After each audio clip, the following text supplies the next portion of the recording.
Hi, everybody. This is DearMamaSal. And we're live.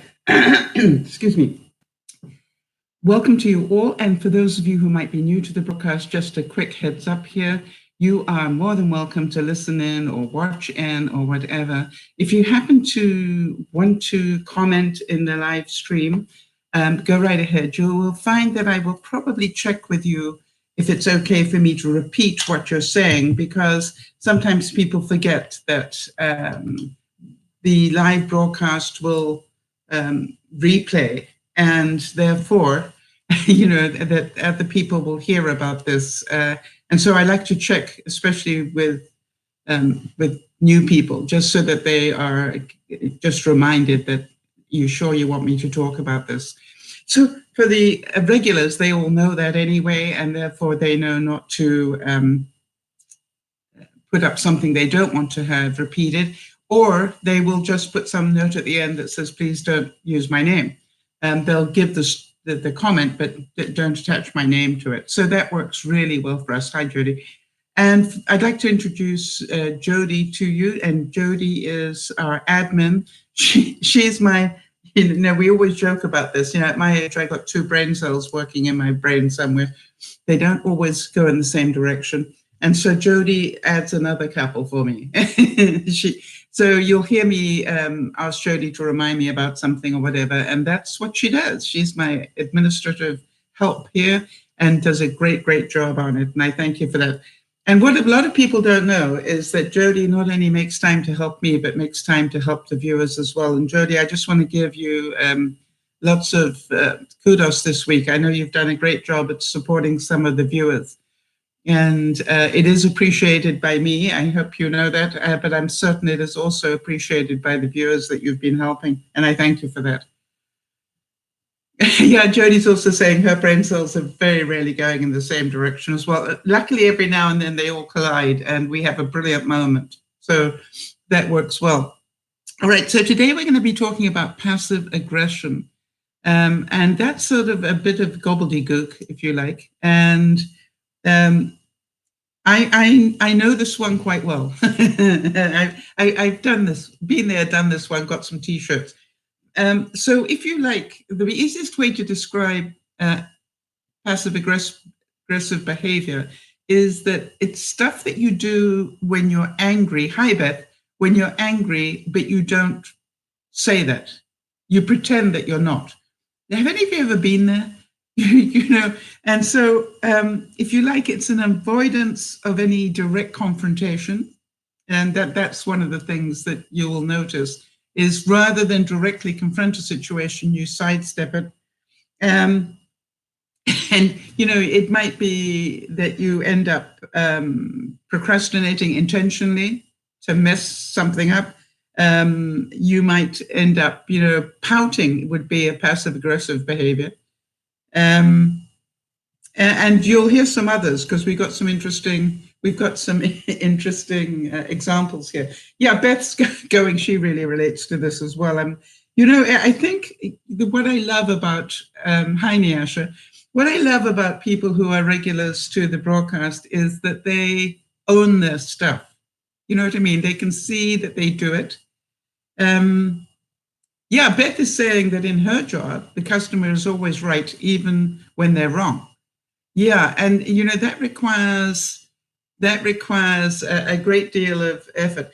Now, I don't know about the rest of you, and if you've got some passive aggressive behaviors that you want to discuss, feel free to let me know about them. But my favorite one, when I think about it, my favorite one for many, many years was I would get angry and I would go to the kitchen. I don't know if any of you relate to this. And why did I go to the kitchen? I think I went to the kitchen because there were more cupboards, doors to slam and more pots and pans to rattle. Do any of you relate to that at all? And, I literally can remember, this behavior. And I keep doing it. I can remember telling this story in front of a huge audience once of about 6,000 or 7,000 people. I was telling this story and I said, do any of you know, can any of you relate to the story so far? And, the amazing number of people who put their hands up. And I said, how long do I continue this behavior?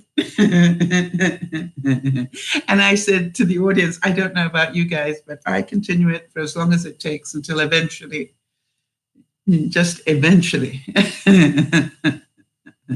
my husband, would come into the kitchen and go, okay, what's wrong? And then, I always remember this because it was one of those moments when I was on stage that I will remember for a lifetime. And I turned to the audience and I said, and when the question eventually came, my answer was, and I just left it hanging, and the whole audience just replied, nothing. And I went, exactly. Now that is passive aggressive behavior. All right. I was angry. I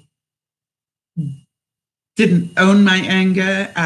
But then I manipulated. Do any of you relate to this, or am I the only bozo in the room? It's just like, so I thought I'd start with that one because it gives you the avoidance. All right. I walked away from a situation when I was angry. It tells you some of the behavior, the slamming of the cupboard doors and the kettle going down, or whatever it was. And then how long I played it out. I played it out until my husband came in and said, what's wrong? And then I lied. Oh, that's good. Jody says she can totally relate. Okay. All right. Beth is saying, I got angry one day and grabbed something to throw in my house and snapped out of it fast because I didn't want to have to clean up the mess. Oh gosh, yes. Yeah, I think throwing something is straight aggression. There's nothing passive about that. Right? Do we agree? Actually throwing something is definitely passive aggressive. Is when you're in denial of your anger, where you're trying to cover it up, where, quite honestly, it comes out. By the way, I was trying to think of examples of this. And there are lots of them that are either amusing or are sad, depending on how you look at them. I had a friend of mine speak to me this week. By the way, I just want to give a heads up that we've got a number of our viewers that are in a difficult time at the moment. I want to give a heads up to Lizzie, whose father is in hospital. I haven't asked permission to discuss with you guys for why, but I will do, especially Jody, if you can remind me, please. But he is in hospital still. We've got Lauren's niece is out of hospital, but I believe I'm right in that. Jody, correct me if I'm wrong. We've got Lolo's husband has cancer, as you know. But I hear that there's some good news. I hear that she's just found out she's going to be a grandmother again. And then we have Erin's daddy, who's I think he has gone to hospice now. So we got a lot of very difficult stuff going on for people. And by the way, do you think that when you've got that sort of stuff going on, do you think that your passive aggressive behavior will increase? Or will your tolerance level decrease and therefore you show more anger? One of the things I found, that's what I think, Jody, as well, that Lauren's niece is home again. Yeah, I seem to remember that she told us that. So what I wanted to explain to you is that sometimes these behaviors have what they call mitigating factors. Mitigating being a lawyer type term means that you've got a pretty good excuse for it. I'm always confused as to the difference between an excuse and a mitigating factor. So that you might say in a court of law, yes, my client was speeding, but the reason he was speeding is he had his pregnant wife in the back and she was going into full-blown labor. That would be what they call a mitigating factor. Yes, he was doing the wrong thing, but he was doing it for a good reason. All right, so Niesh is saying, that's typical me whenever I'm upset daily, because, right, my daily actions become the opposite. You stop being kind and whatever. Hi, Kimmy, we're talking passive-aggressive behaviors. Nyasha, the first step in dealing with passive aggressiveness is to be able to see that you do it. So well done, as usual. You're really good about owning your stuff. Now, here's a funny one. I thought you guys might find this amusing. Funny enough, didn't find it amusing, and I'll explain that at the end. But one of my viewers has got a situation, and actually it's one of my friends, not a viewer, and has got a situation where the mother-in-law, they're not actually married, but they live together, but we'll still call her the mother-in-law. The mother-in-law helps the daughter buy the house in which they live, or I'm not sure if it's an apartment or a house. And because she put down the deposit, she has a key to the place. And she goes in there when they're not there and goes through things. And, the daughter is not strong enough to stop that behavior or change the locks. It's just like, I've just changed the locks. We go, and the stupid thing is the property is in the girl's name, not in the mother's name. The property is actually, I believe, in the girl's name. So this is a problem of an over zealous mother who just doesn't happen to like this person that I know, and therefore does these really aggressive type things. So, hi, Kimmy. And so here's the thing that I just said, why don't you just change the locks? I mean, really, it's, or just, have a really serious conversation. I don't know about you, but if that were going on in my life, I would probably sell the property, and then go and rent somewhere or buy somewhere new where, oh, Kimmy's saying that she rented from her mother and her mother did that. I believe, that it happens. And I'm certain, Asha, you can relate to this as well. So anyway, here's what my friend did. My friend contacted me and said, okay, well, here's the thing. I found a fake pregnancy test thing that actually shows the result as pregnant. And so what he's done is he said he's left that in a bedside drawer so that the mother-in-law can find it. Now, the interesting thing is, of course, if she comes up with it, guess what? There's only one way she found that information out. Yeah, exactly, Kimmy. If it's in your name, you can change the locks. That's right. That's what I said as well. But anyway, so there's the thing. Jody's saying, I was angry with Lionel once because he wasn't helping me with the laundry. After asking me several times, I was petty. I took his T-shirts and turned them inside out and neatly folded them. That is passive-aggressive behavior. Yeah, you're quite right, Jody. Very good that you can see that, right? You were angry, and because you were angry, you did something that would mess him up. And I think the fact that you can see that and laugh about it, that's good. Right, Beth's saying, look, that's me.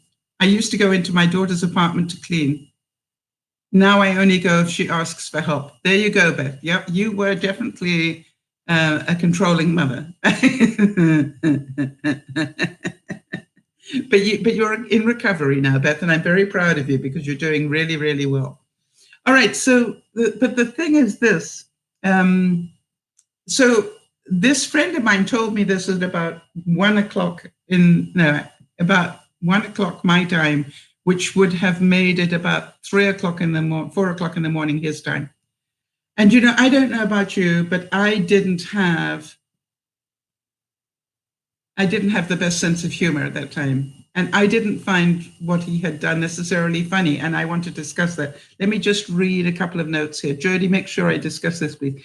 Kimmy's saying, when I told my ex to get out, when I was at work, my mum changed the locks. And and I had to break in. She also moved everything I owned out. Wow. When you told your ex to get out. Wow. Really? Why would your mom do that? Okay, never mind. Oh, to keep him out, I would. No, she removed your stuff. Okay.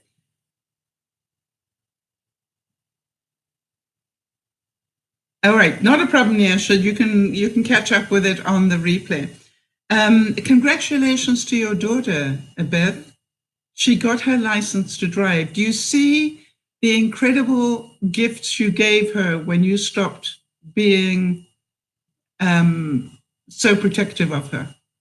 I just want you to see that. She was more than capable of doing these things probably many years ago.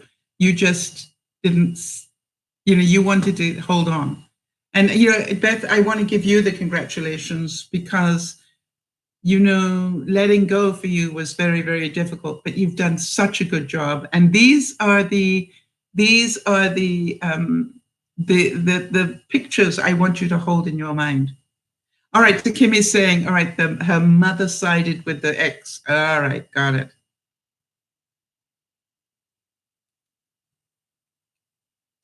Oh, interesting. So do you want me to repeat that, Kimmy? Let me know. I don't want to repeat that unless you want me to. All right. So the whole point, can you see that even doing this pregnancy test thing is like a passive aggressive behavior? All right. And by the way, he also left some toys, bedroom toys, can I put it that way? Some horrific ones just to mess with the mother-in-law's mind as well. And, I don't know, at 1 o'clock in the morning, I just said, why would you do that? Because can you also see that the fact that they need to do that means the mother has total control? And even controls them enough that they are doing these sort of behaviors. That's what I want you to have a look at. All right, so Kimmy is saying that her mother said, and she's given me permission to repeat it, what did you do to make him beat you? Yeah, Kimmy, that was, all right.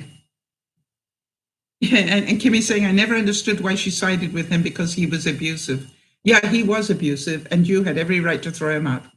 Well, good for you. You did the right thing, Kimmy. All right, and Beth is saying, Beth, let me know if you want me to repeat that.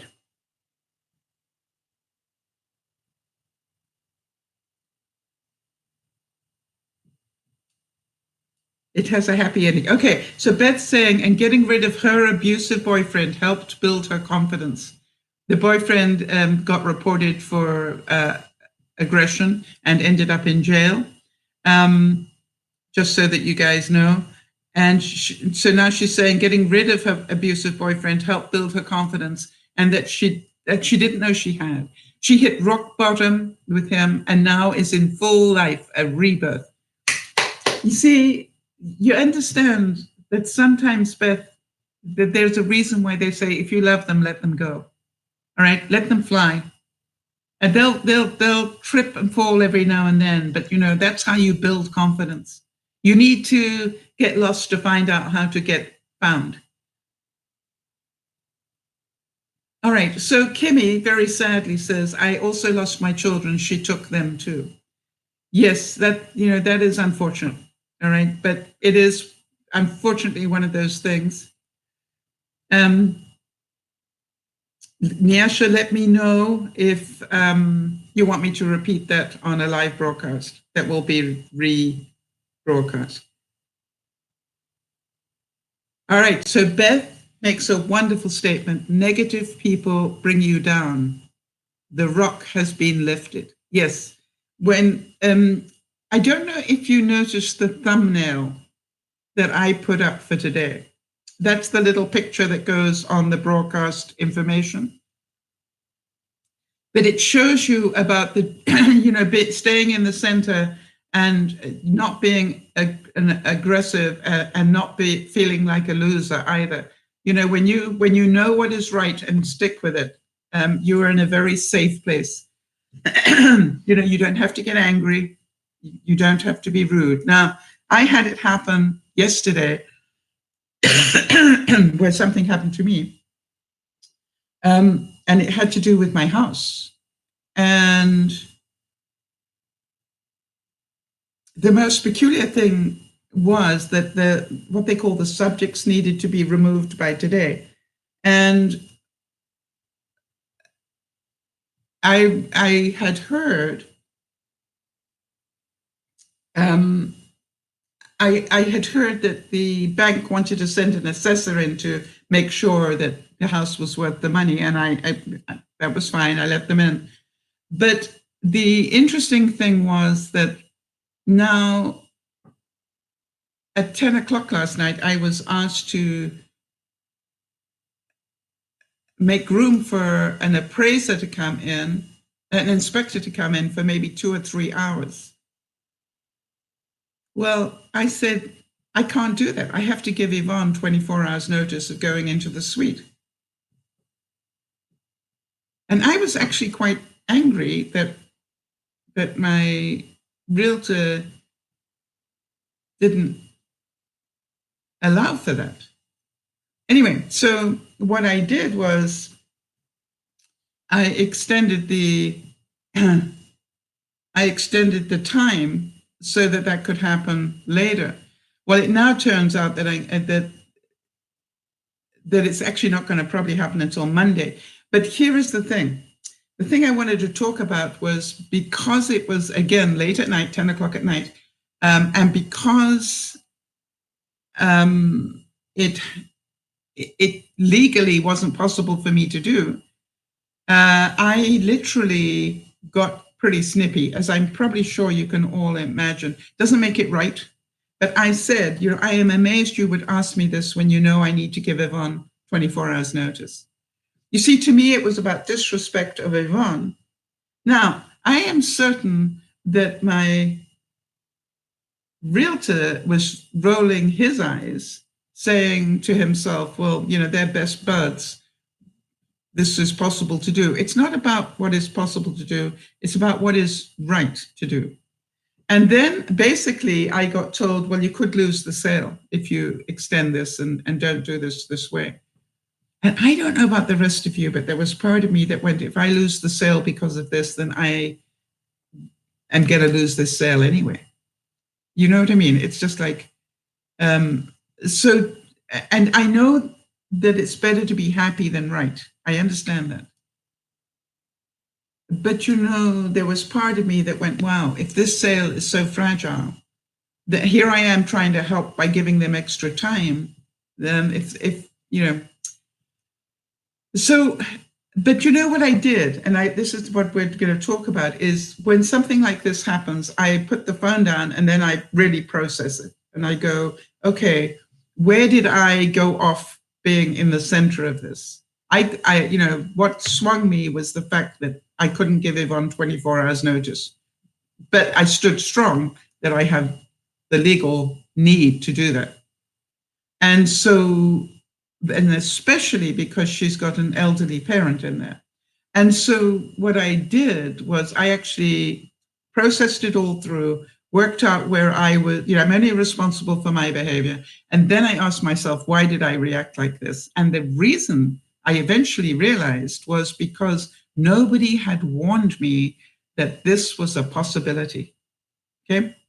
And so what I had, the last discussion I had heard was they haven't called for an inspection and we're just, you know, a day away from the subjects needing to come off, which means that they probably are going to forego the inspection. That means they're not going to do it.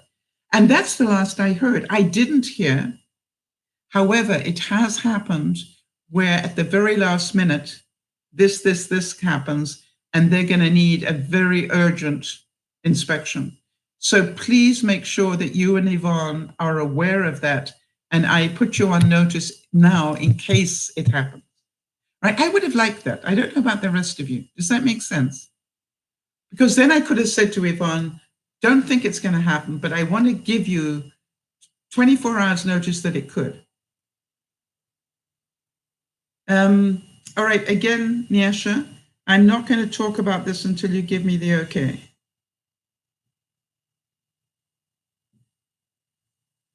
You're doing a great job, Nyasha. I need you to know that you're doing a great job. Just keep taking one step at a time, learning the skill, and then slowly putting them into place, all right?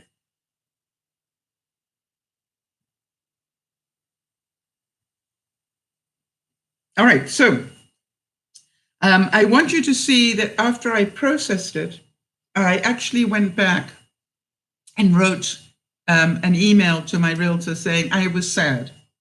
Not that I was angry, but that I was sad that I had, reacted the way that I did. But here was my bottom line on it. Number one, the law says I need to give Yvonne 24 hours notice. But number two, the real reason I got upset was because I had no idea that this could happen. And I explained, I've never sold a house before. I didn't know that this happens. And obviously, to you, it's a no-brainer because it happens all the time, but it's not in my experience. And therefore, I was shocked. And when we go into shock, let's try and draw this. Okay. This is when you're in balance, you're on this line here. And if this is,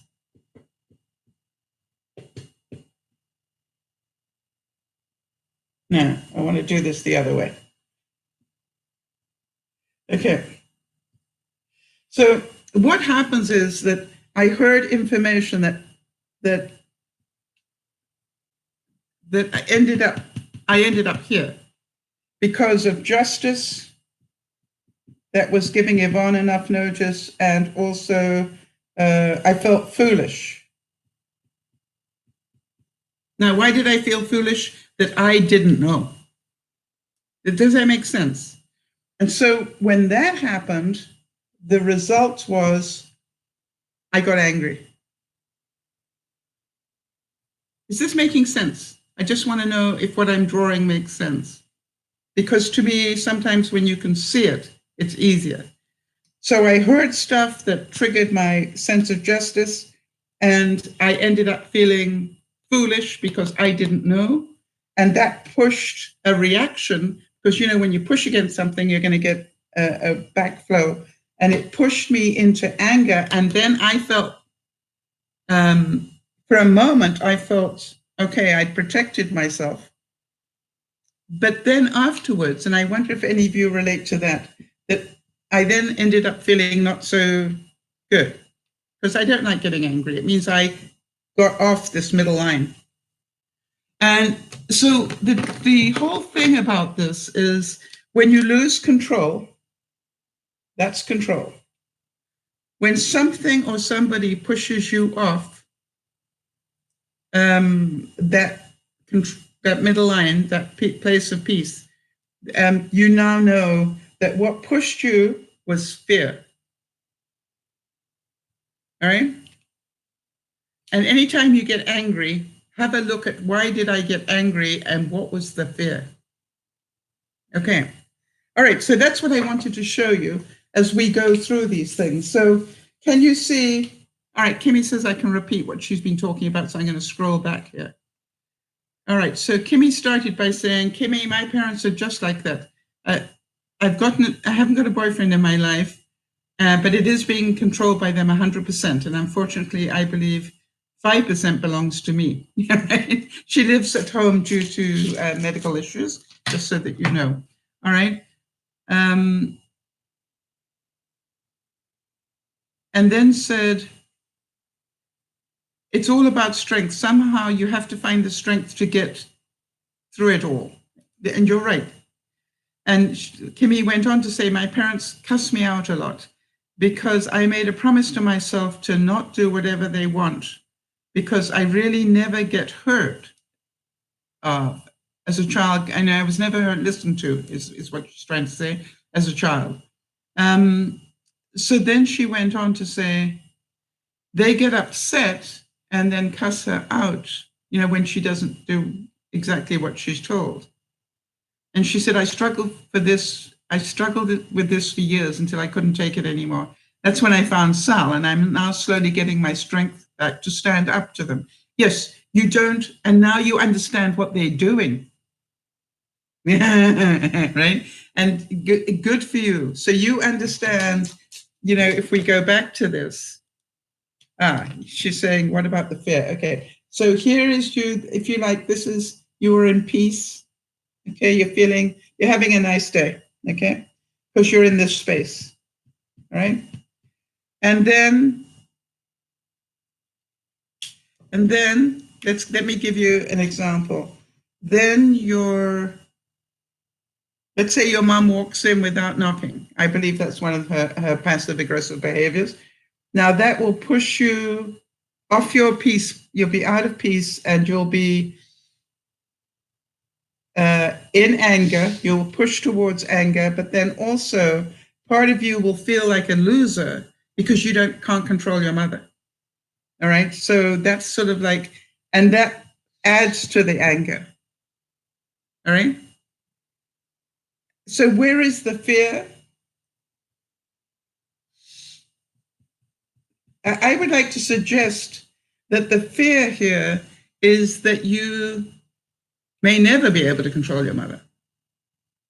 All right. And that would be a frustration which would add to this loop. It would add even more anger to it. Okay. So it's sort of a real interesting game. So one of the things that I've noticed with some of you is the reason that you get so angry is because you don't have the right words. Now, I just want to go back to something Kimmy said, because that was important. Hang on a second. I've got to find where that was. This was about the mother and Kimmy's children. Kimmy said, I was told by her I could not see my kids, and if I came to get them, she would call the police, and stupid me believed her for years. No, it wasn't that you were stupid, Kim. Okay? You felt stupid. You were not stupid. And I want you, at some level, you must have believed her to be right because you didn't go to the police or didn't go to a lawyer and check it out or whatever. All right. So what I want you, Kimmy also made a comment, Nyasha. All right. So I'm trying to answer both of you. So just bear, it's not all about you, Nyasha. Some of it is about Kimmy. But Kimmy, I do want you to see that you felt like a loser, and because you didn't know how to deal with the situation. The same way as yesterday, Kimmy, when this stress suddenly hit late at night, I didn't know how to deal with that properly because I'd never had that experience before. I knew legally that I needed to give Yvonne 24 hours notice, right? That was a no-brainer. So I said, I said by law, I have to give Yvonne 24 hours notice. Plus, I've got an elderly gentleman in there who is not well. This is not, plus I've got Yvonne's boyfriend who's on shift work. There are a lot of issues here. And so to me, I got angry about the fact that wasn't protected, I guess would be the word. So, but on the other hand, I had that moment, Kimmy, a bit like you, I had that moment where I felt like a loser because how come I didn't know about this? All right. And that made my self-esteem drop a bit for that moment. And then I got angry about that. All right. And so I didn't lash out, but I was a bit snippy, but I could see where the snippiness came from. So now, Kimmy, the most amazing thing is you are beginning to see that was totally wrong, and that your mother did not have the right to control your children, when you were in an abusive situation. All right. So I'm so glad that you can see now, even though you probably feel sorry that you didn't realize that earlier, you cannot blame yourself for what you didn't know. That's what I always say to people. Don't blame yourself for things you didn't know. You deal in the present, right? You cannot change the past. It's done. But you can all right, that you can change it now. So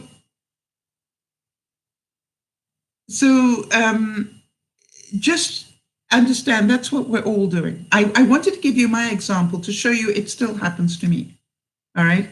But the trick is make sure you process it and see where did I get angry? And there must have been a reason why I got angry. All right. And when you can see the reason that you got angry, then you can own your behavior.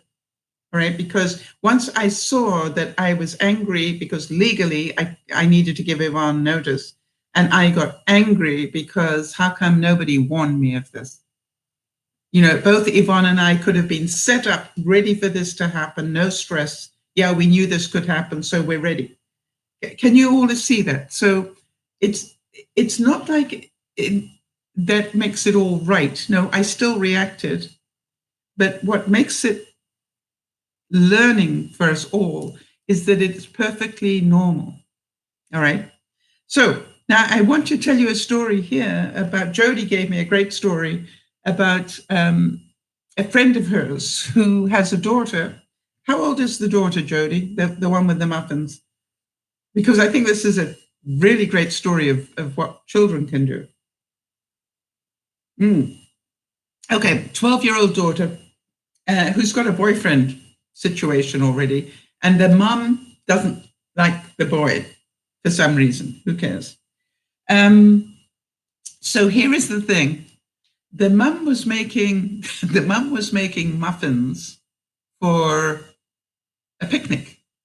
And she left the room to take a telephone call or go to the washroom or do whatever. And while she was out of the room, the daughter poured salt into the muffin mix and sort of stirred it all in so that you couldn't see that she'd put the salt in. And then quietly went away and carried on with what she was doing. Luckily, the mother tasted. Did she taste the batter before she even put it into the oven, or did she just taste the muffin before she took them to the picnic?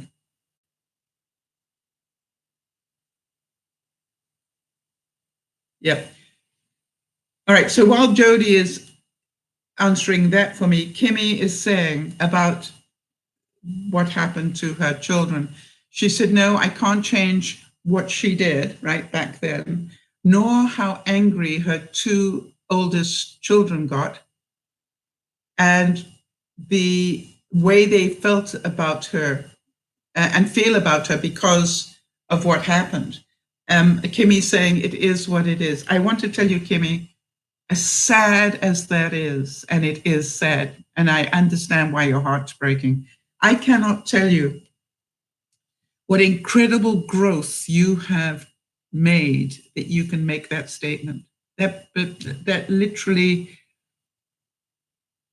touches my soul, because I know where you were a year ago, and for you to be able to verbalize that in that way, no, I can't change what she did or how angry my two oldest are and what they think about me. It is what it is. Kimmy, that takes incredible understanding of what went on. It takes incredible courage, and it takes incredible strength of character to be able to type that in a public forum. And my heart breaks for you because you are right. You can't change it. And you can try and explain it to your children, and they may never accept it. But again, being right isn't the answer, right? That the main thing is do what you can. You're only responsible for your side.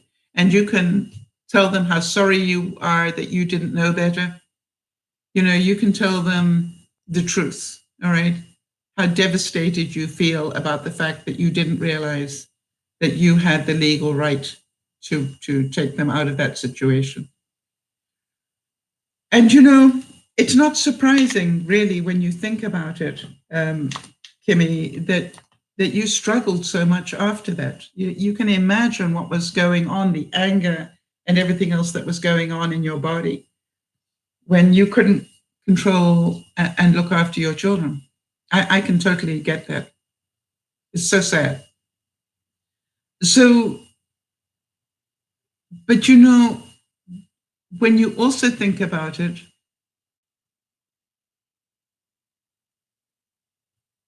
all right, so Kimmy's saying she has explained it to them and they don't care. But that is them. You're right. That is their behavior. And you know, one day it could change, Kimmy. One day when I don't know how old they are now, but one day they may understand. We have a viewer who I don't think will ever forgive her mother for giving her up for adoption. All right. So sometimes we spend a lifetime not forgiving. And that isn't on you, it's on them. All right. And you can and obviously you can see that now. I am so proud of you, Kimmy. That takes such courage to be able to talk about that and to be able to discuss it and own it. Well done. Boy, I'm so proud of you. Yes, there's, you know, and that's what Jodi's saying. There's always hope, all right, that they will have a change of, Jodi's saying a change of heart, but I'd like to suggest that to have a change of understanding of the psychology of it all, of what happened. Now then, I thought of a fun demonstration, right, of passive aggressive behavior. Have any of you ever watched did any of you watch the presidential debates that went on the last time in 2016 or 15, 16, whenever they did the debates? Because if you did, you would have seen some incredible passive aggressive behavior on the stage, particularly from President Trump. Did any of you watch any of those? Because if you did, maybe you can feed back some of the things that you saw that he did that was passive aggressive.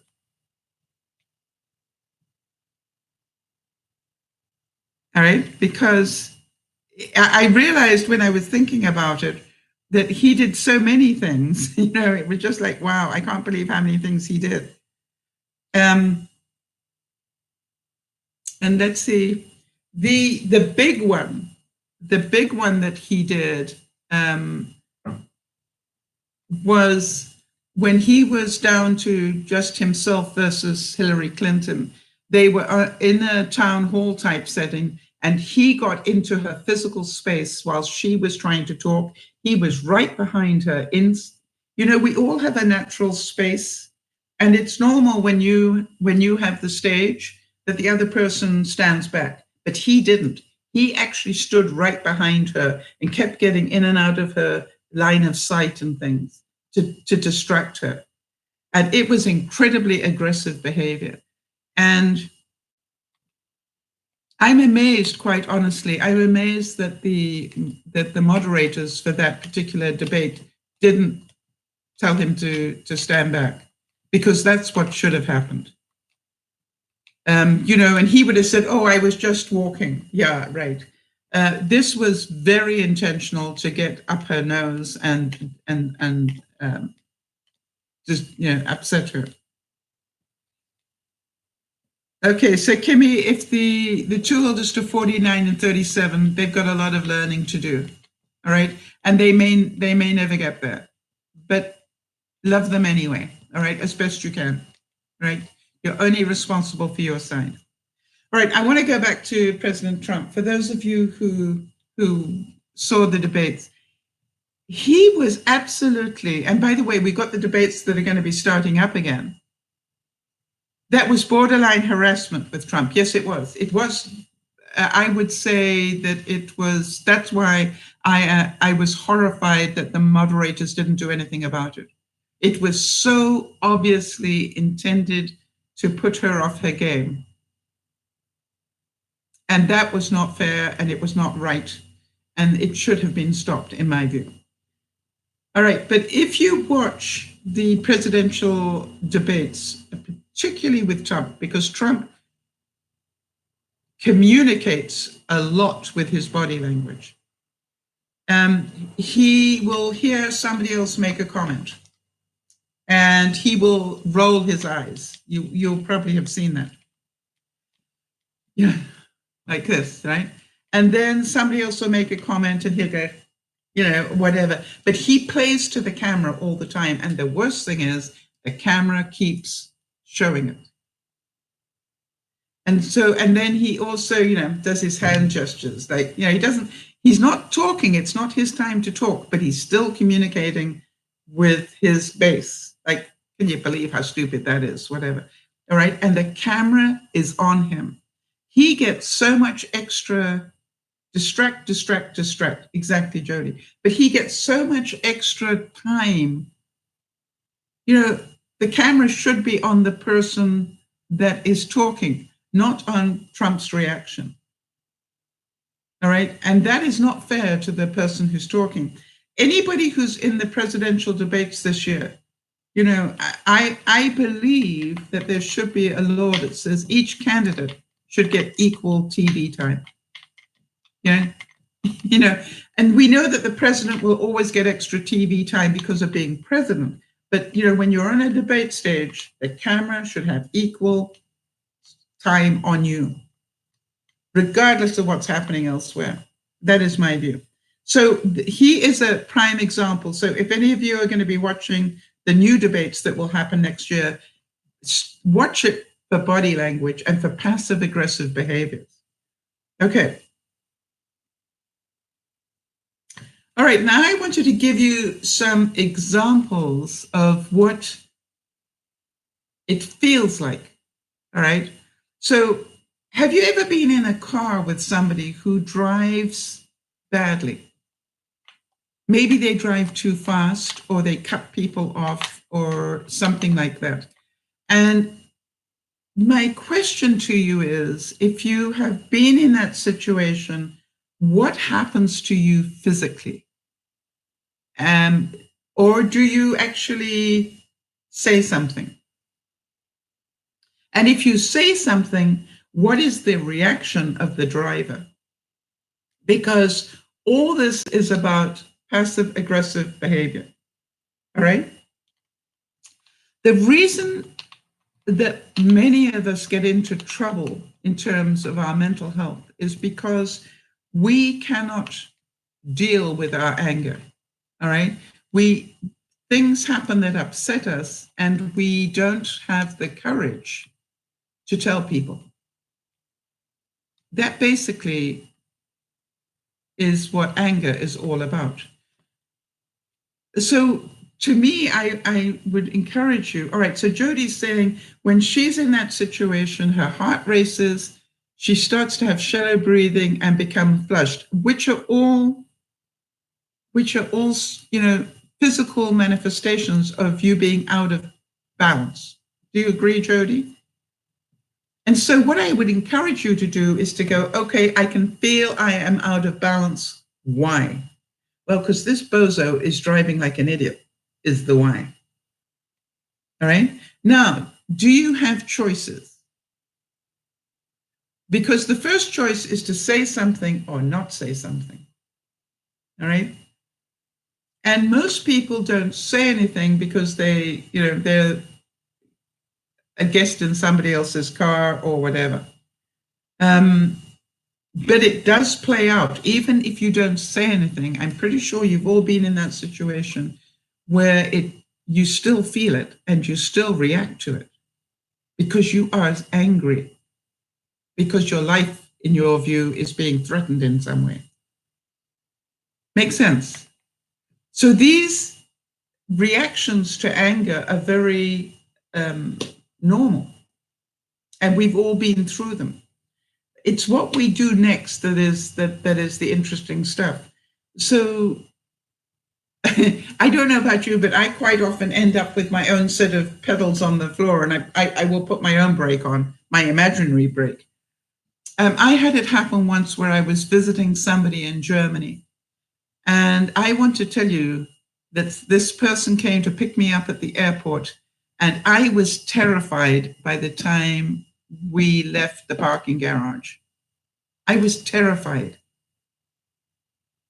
This person drove like from 0 to 60 in a parking garage. I was terrified of what was going to happen on the Autobahn, because quite honestly, he was obviously angry and I didn't understand why. And so I spoke up and I said, I'm really sorry. I need to tell you, I'm a little bit scared right now of the way you're driving. And here I am, a guest in somebody's car, but I needed to say something because I was terrified. I wasn't just a little bit scared, I was terrified. And what happened was, of course, he got more angry. And then he did the opposite. He started to drive at an absolute snail's pace. And so I opened my mouth again and I said, you know something? I know what you're doing. You're trying to punish me for what I said. And I understand that. I didn't ask for you to drive at 20 miles an hour. I asked you just to tap it off a bit. But if you want to continue with this childish behavior, that is your right. And that, I called it for what it was, childish behavior.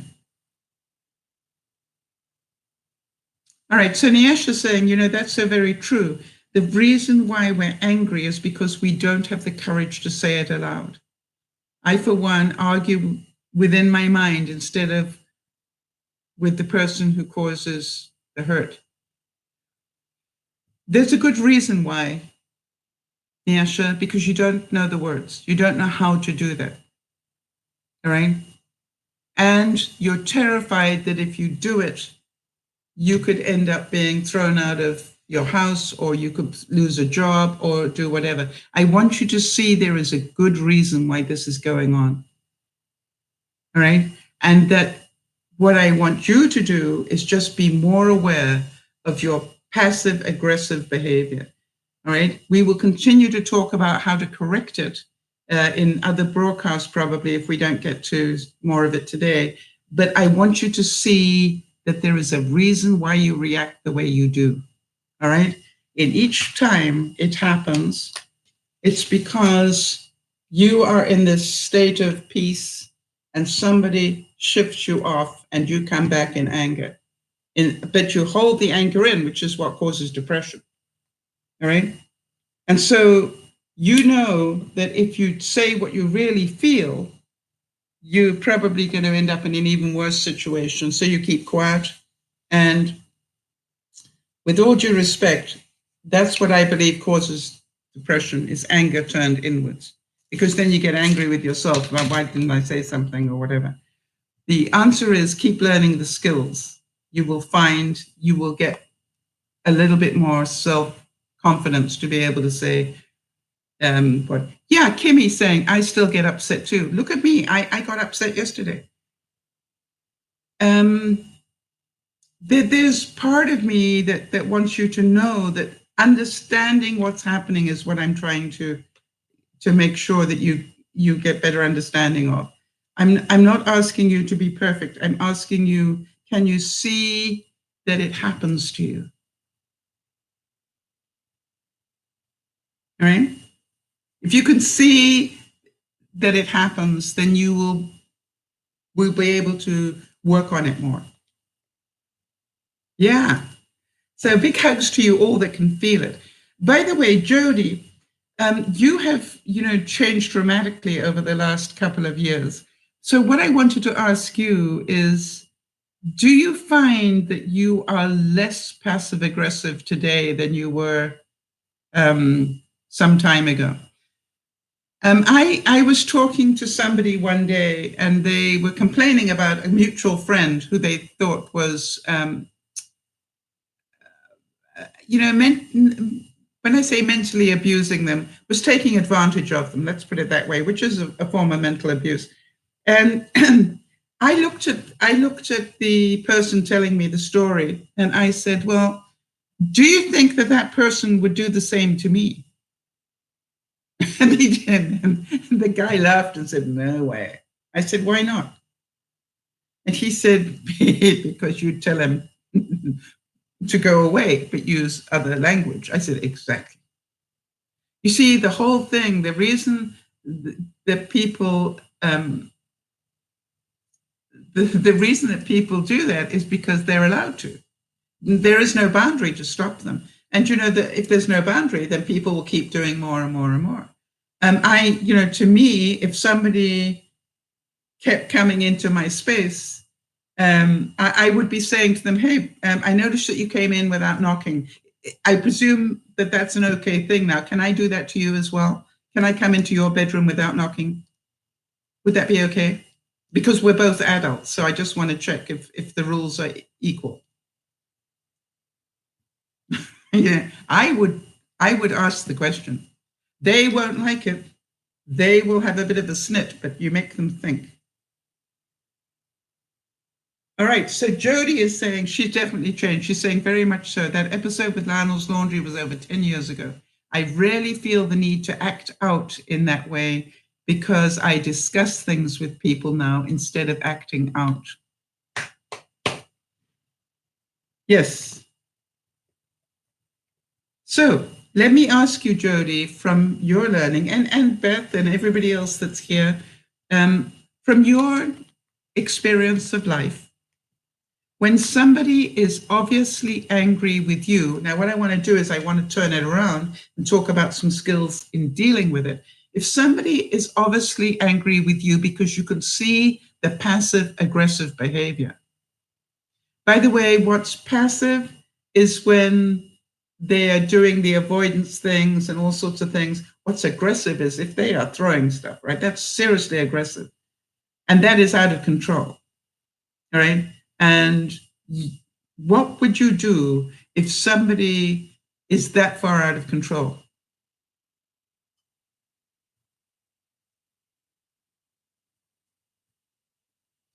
That's what I want to know. Now, Beth has got experience of this. So, but I want to make sure that we all understand that somebody throwing something is a violent act. Do you all understand that? Now, if they're throwing it at the wall, you're probably going to say that's different than if they're throwing it at me. But the truth is, it is about that far away from being thrown at you. All right? And I want you to feel that and see it. And for the longest time, I did not understand that that was violent. I really didn't. I thought they had every right to get that angry. And now I'm going, that is an anger management problem. Now, we all get angry, don't get me wrong. But get angry away from the situation. Don't get angry in the situation. So, and if you get that angry that you're throwing things, you definitely need to get some, talk to somebody about it. Either get professional help or, sit down with people you trust and talk to them about it and find solutions, because to stay in a situation that is violent is dangerous. All right, because you never know when that tipping point is between it not being thrown at the wall, now it's being thrown at you. I had somebody in my life throw something at a wall. And I just I don't know if any of you have.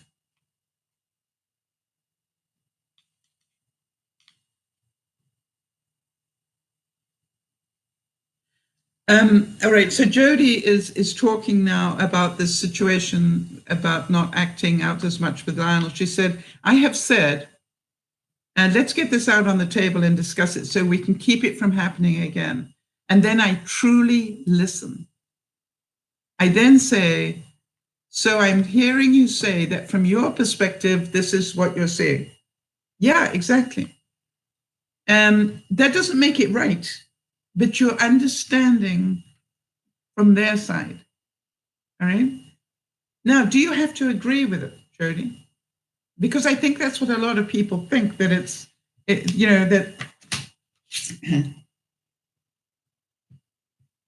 that it is a competition. All right. And that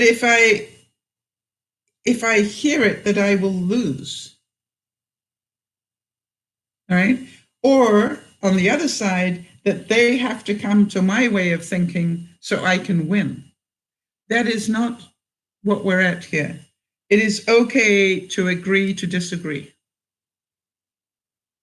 Okay. So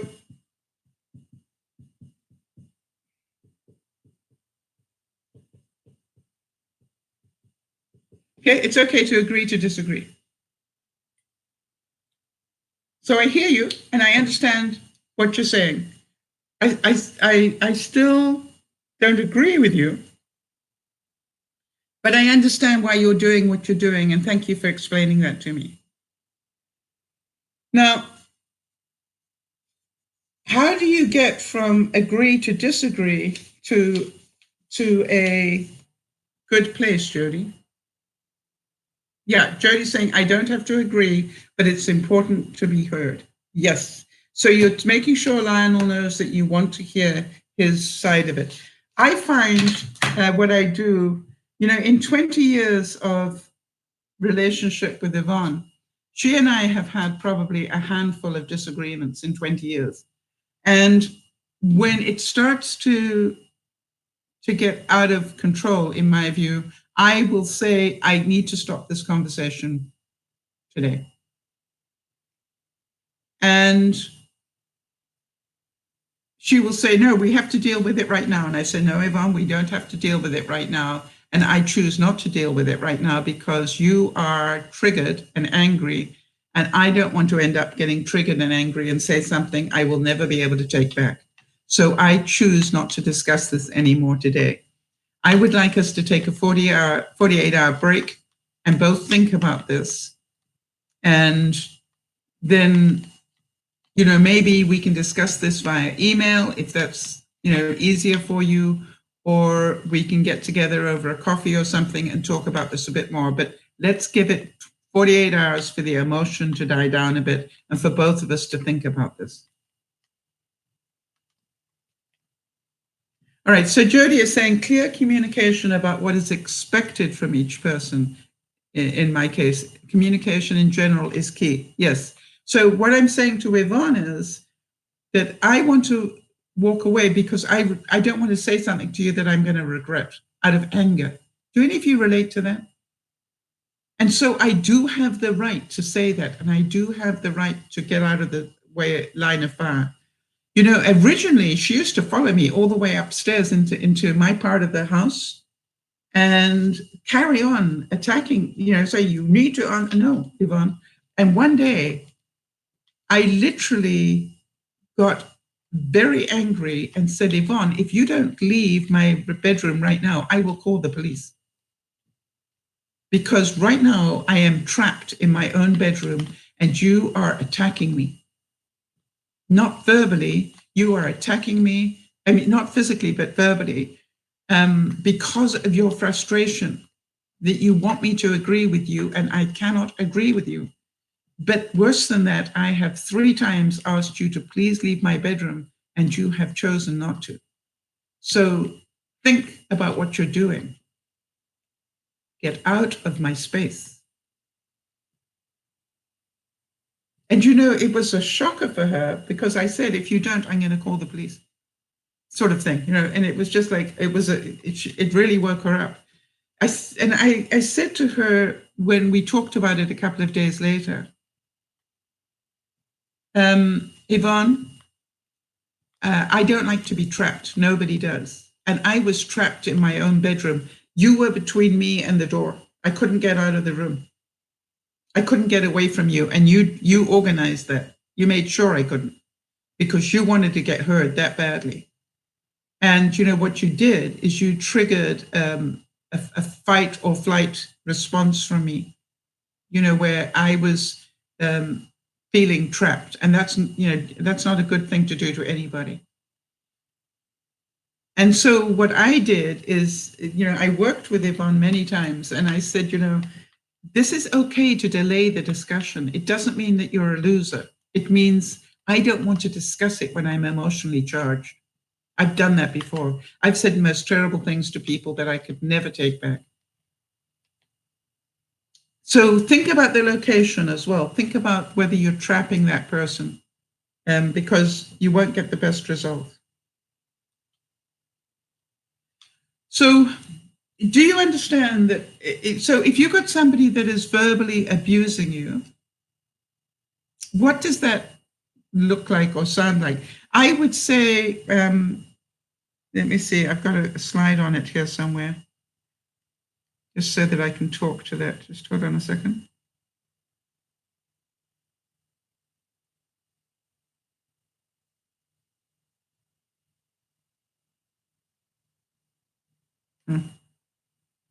I've obviously just passed it by.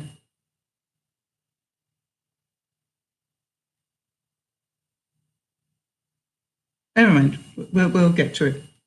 All right, so if somebody is obviously angry at you and exhibiting passive-aggressive behaviors, call it for what it is. Say, I see behavior that looks like you are really angry. Is that what you're feeling? Or are you frustrated, or are you really angry?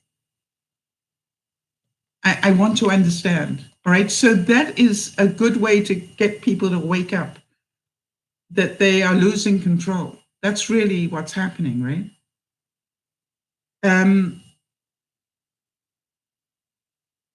so it's okay to say, I can see that this is getting very emotionally charged, and I'd like to just talk about this when we're not feeling, that way. So can we make, and it's a good idea to actually make an appointment there and then. Can I have coffee with you on Thursday? And we'll talk about it. I give you my word that we will talk about it, and I will hear you out.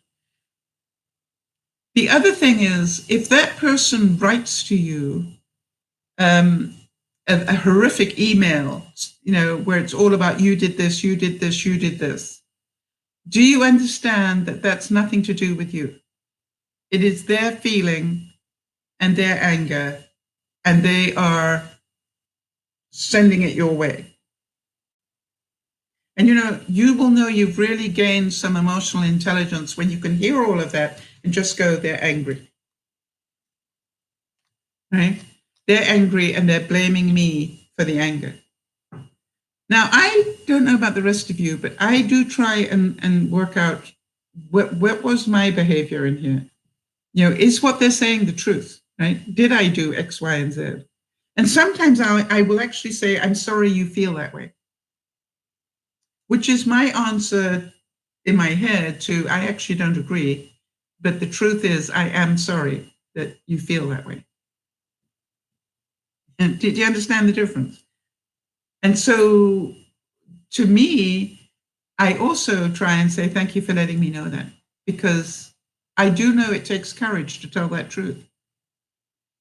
And also from your own experience, how do you feel after you've got angry with somebody? Right? I'm certain you've all been angry with somebody. How do you feel afterwards?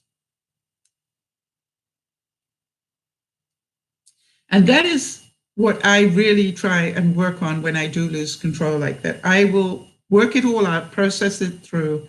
And then when I've processed it through, I will write and apologize for losing control. because that's what it is. I am so sorry I lost control. And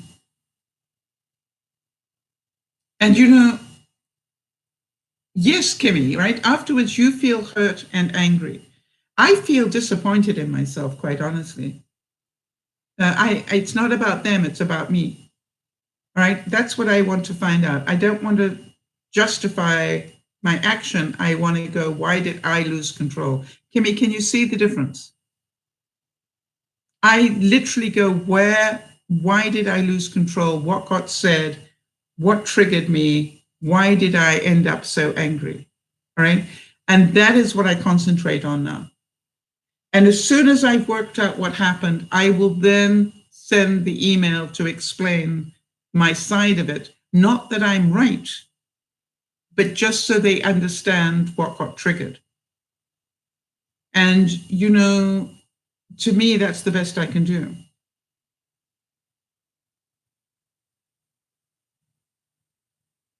Right, wow, Nyasha. Nyasha, if you can see that today, give yourself a big round of applause. Listen to what Nyasha just said.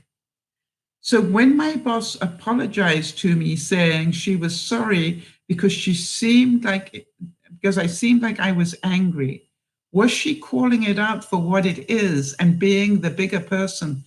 Yes. She could see from your passive aggressive behavior that you were angry, and she apologized.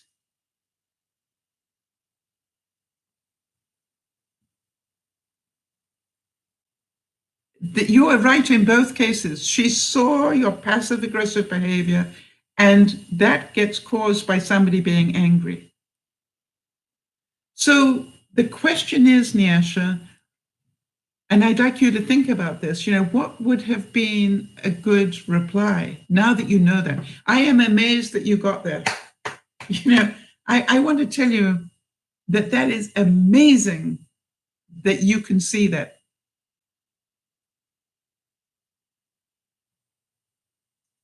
All right, so Jody's saying that when she feels flustered, she needs to process for a bit, yes, which is why you need the space. It takes me a while to calm down because I get disappointed that the situation got to that level. Yes, I get sad. The other thing I would like to suggest is it's a really good idea to talk to a level-headed person, all right? Or just people who understand you pretty well and have a little vent, right? So, the thing is, it doesn't mean that you're right. It gives you a chance to get the words out. Nyasha, the fact that you can see what happened to you at work will hopefully now let you see your boss in a different light. And so now you might process it.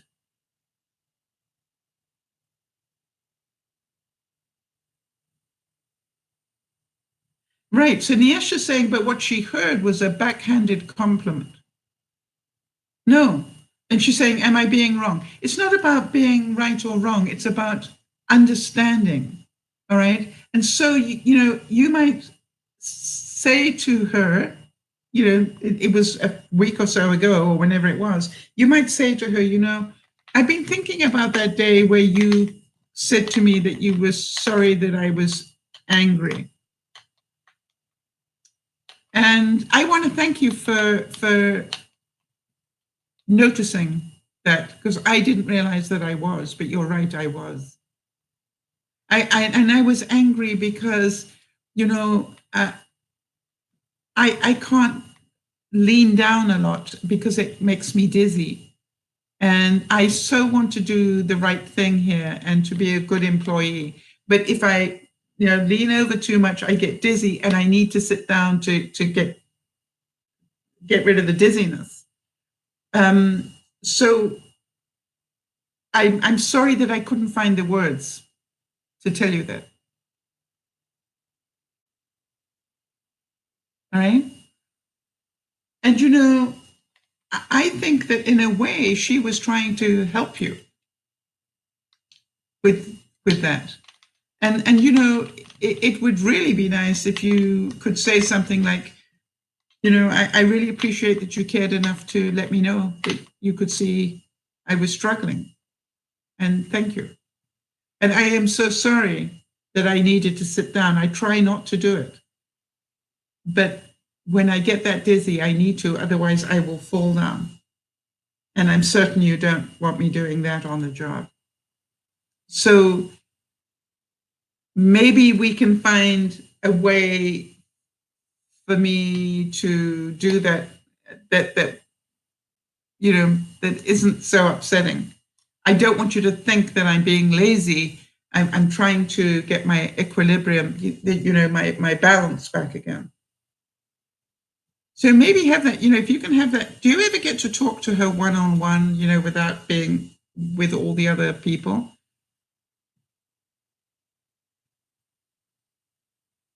Because I think if you can say it without getting angry and just go, you know, I really don't want to look like I'm being lazy because it's not what it's about. But I'm trying to work, you know, I've been trying to think of how could I do this and not look lazy. And maybe you know, I can't work out how to do that. And I was wondering if you could help me with what behavior would you like to see instead of sitting down? You know, is it better that I lean against a tree? Or you know, talk about what possible things you could do instead. I think she'll probably end up saying, no, it's okay if you need to sit down. Just give me a heads up. Maybe she wants you to tell her, sorry, Jane, I just need to sit down for a second. I just got really dizzy. You know, maybe she needs to hear that. And literally don't sit there without telling her why. Maybe that's the answer she needs. Does that make sense, Nyasha? You know, quite often, Nyasha, I would accidentally eat garlic when I was at work. You know, people would bring potluck stuff and they would not warn me that, you know, I always say at the beginning, okay, anything got garlic in it? And I'd end up eating something with garlic. Well, when that happened, I needed to get home in a hurry because about an hour after I eat garlic, you know, my blood pressure drops very bit drastically.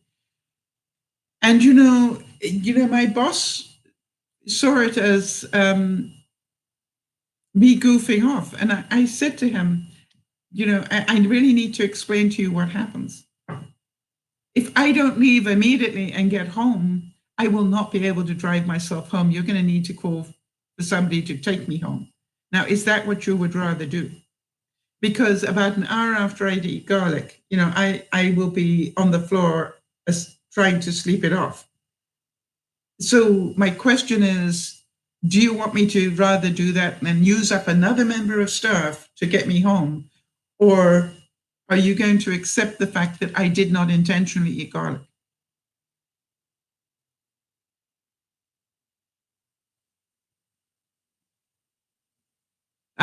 So Nyasha, it's okay, honey.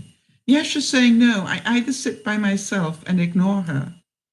That's passive aggressive in a way, right? I need to learn how to get my point across. Yeah. And take your time. You don't have to do it this week, right? I never directly speak up to those that hurt you or those that you think hurt you when they were actually trying to be caring. I want you to give that some thought. You saw it as that she was being nasty when she could have been trying to help you.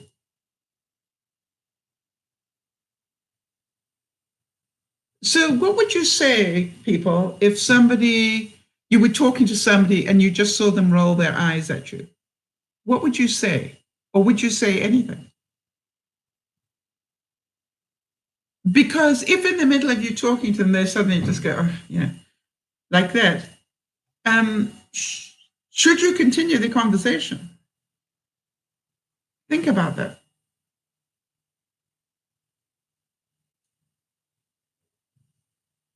Because I think what happens is we get, yeah, Kimmy, all right, you keep it in for a very long time. Yes, and And that's why you end up depressed. Okay? that is my view. Right. Niesha's saying, I know what to say and how to say it. But as you said, it's the fear of losing my job. That's why I keep quiet. Yeah. Why didn't you tell her that?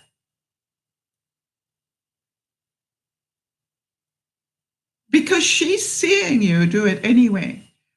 And so I think you do need to address it.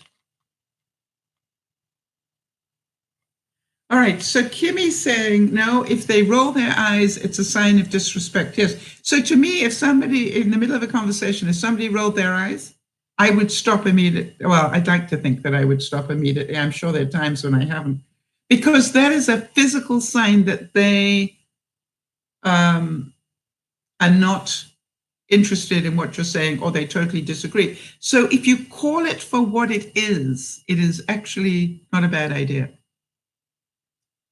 And I would say, I saw you just roll your eyes. Do you totally disagree with me on that? All right, so Kimmy's saying, I keep quiet so I don't make it worse.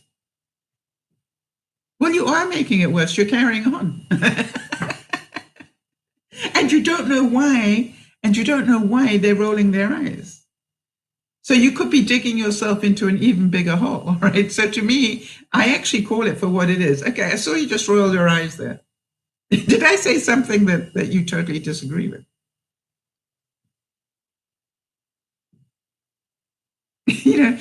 I seek to understand. Now, I'm not perfect at this, people. But is it making any sense why I would call it for what it is? I have been known to say things like, I notice that your voice is getting louder and you appear to be frustrated.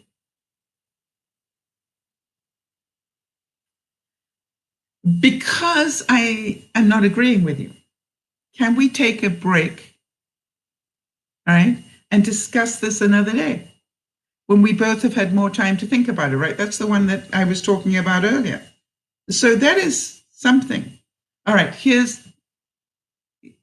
so do you understand that if somebody is acting in a passive aggressive way, they're rolling their eyes. Oh, by the way, have you ever seen anybody do that? Where they actually sort of go like this while they're talking? Watch the body language.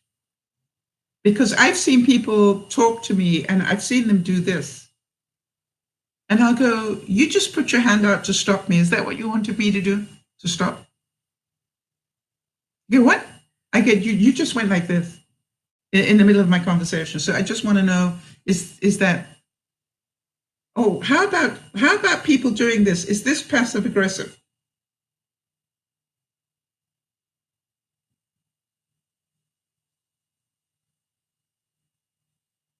Right, Kimmy? All right. I would say start practicing asking, but don't be angry. Just go, wow, I'm so, for a moment there, I thought I saw you roll your eyes. Is that what you did? If so, why? I'd like to know. I will not let people do this to me. All right? Or this. I was in the middle of a meeting one day and somebody was doing this to me and I said, I need you to stop. And I literally went like this. I said, I actually need you to stop doing that. What? I said, you are doing this. This is very aggressive, passive aggressive behavior. And you are very frustrated because I don't agree with you. And look at what you're doing. And I just need you to stop doing that because it's not nice. So either tell me what it is you want to tell me, but drop this. This is what an out of control mother does, not an adult.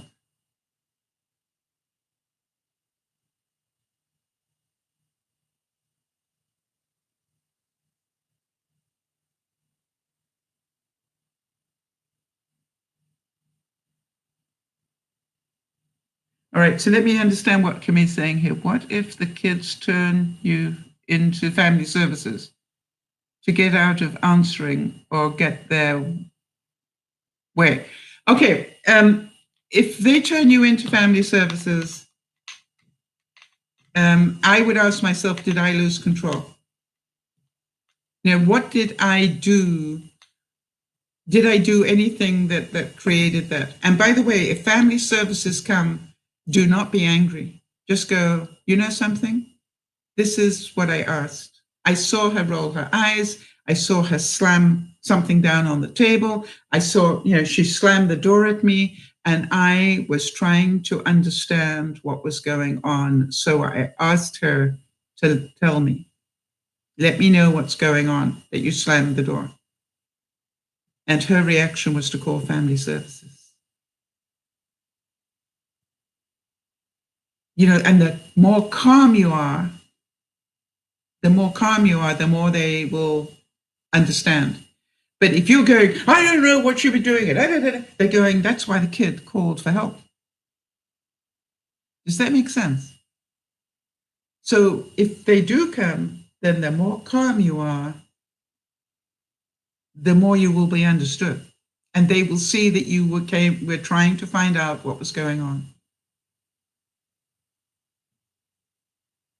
But, if you were displaying passive-aggressive behavior, if you were aggressive in your tone, if you were calling that child of yours names and so forth, if you were labeling her as a spoiled brat, if you were using labels, do you like being given labels like that? No. And, part of what kids are being taught is that is not a good thing. Being called stupid is not a good thing to a child or an adult. Calling people degrading names, all right? Like you're a loser, a waste of skin, or, whatever else you've ever been called in your life. I'm certain you guys can add to that. That is, pretty good sign of somebody being angry. And pretty good sign that you are not agreeing with what their thinking is. Now, I believe that there's a difference between somebody swearing in anger and somebody just swearing. Now, I know that a lot of you will say swearing point blank is not a good thing. But when you hear it all the time on television and in the movies, I think it becomes more socially the norm. And I've got to say that. And so that for me, I don't get a red flag go up unless this now is swearing with a raised voice and the body language to go with it. Then I go, okay, fine, this is red flag stuff here. And my attitude today, and it's different from where it was a long time ago, my attitude today is get out of the line of fire.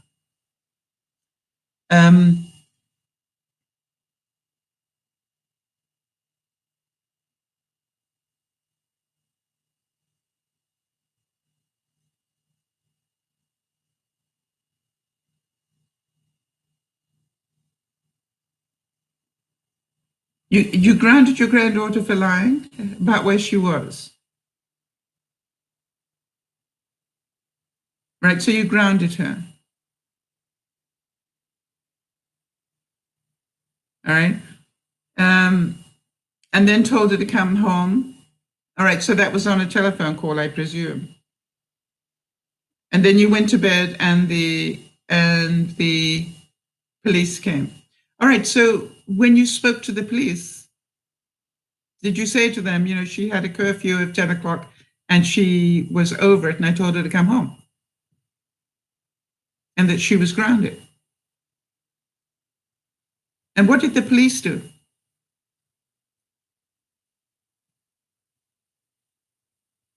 Because if the police removed her for her safety, it means that your grandchild was lying to them. And there's not much you can do about that except just stay true to the truth, all right? And, even if you end up in a court of law, just go, I'm really sorry. This is what happened. And the calmer you are, the more believable you are, all right? I'm really sorry. I mean, you know, the child had a 10 o'clock deadline, curfew. She broke it again. And I said to her that she was grounded and needed to come home immediately. And her reaction was to call the police and tell the police stories. And I understand her frustration, right? I'd probably say that. But, it doesn't make what she told the police true. You see, if you say, I understand her frustration,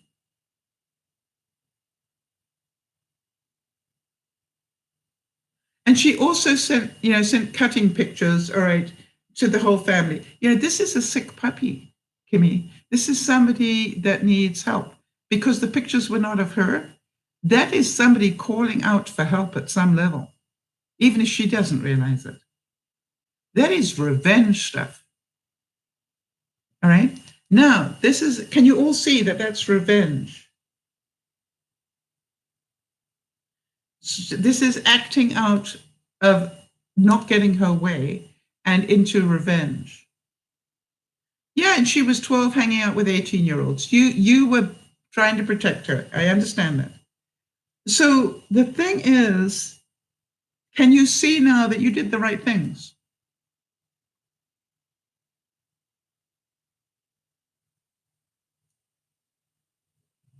Kimmy, it must have scared you that the police came. I had it happen where the police ended up on my doorstep one day because somebody had said that I had ripped them off. And it was really interesting because the detective was on my doorstep and he said, I need to check some things with you. And I said, go right ahead. And he started to talk to me and I'm giving him my truth. And I'm going, they said, what? And I didn't get upset. I was laughing. And I said, no, I don't know how to explain this. I've got the documents to say this thing belongs to me. Do you want me to get them? And he said, sure. And I said, do you want me to copy them? First of all, see them so you know it's the original. Do you want me to copy it? And he said, yeah, could you? And I said, sure. And I copied it and I handed it to him. And I said, this is my property. Right? Kimmy, you're going, finally somebody sees that you did the right thing? Has nobody ever said to you that you did the right thing?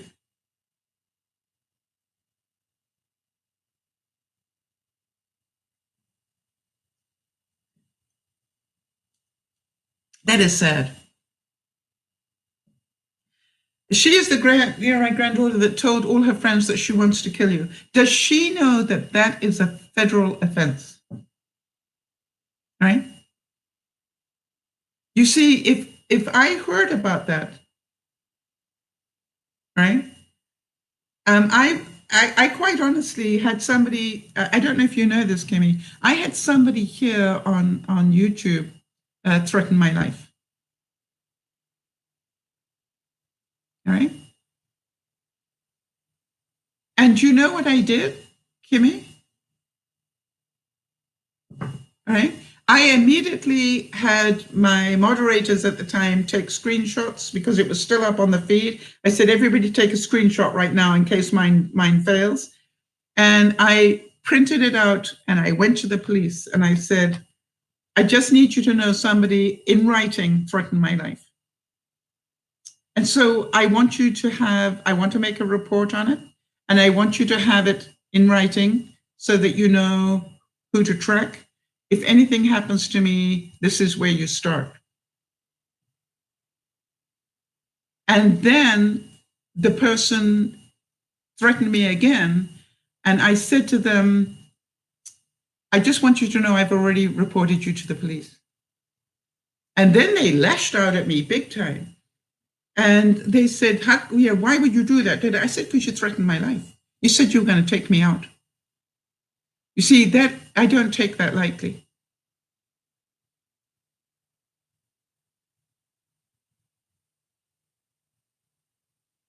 All right, so Kimmy's saying that she has told the police, and the police said that she would have to actually physically kill her for them to do something. Isn't that amazing, right? And I think what you'll find, it doesn't stop you making the report, Kim. You understand? I'm telling your granddaughter that each time you threaten me like this,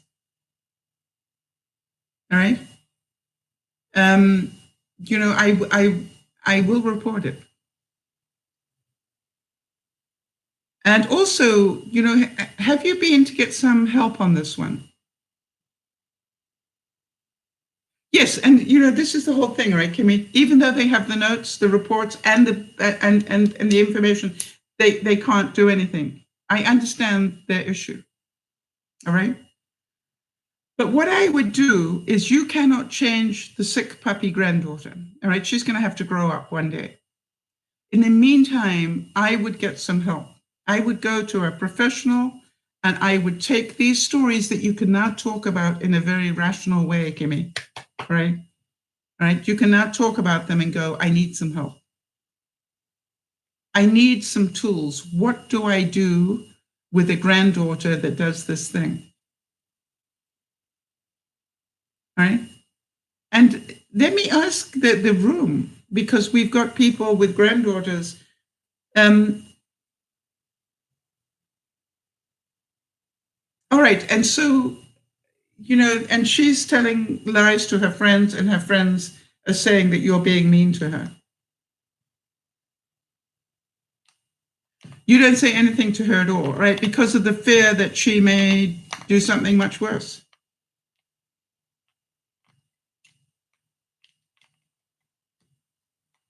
Yeah. That's why I'd get help. This requires, you know, I'm not sure what the legal side of it is in the state. You're in the States, right?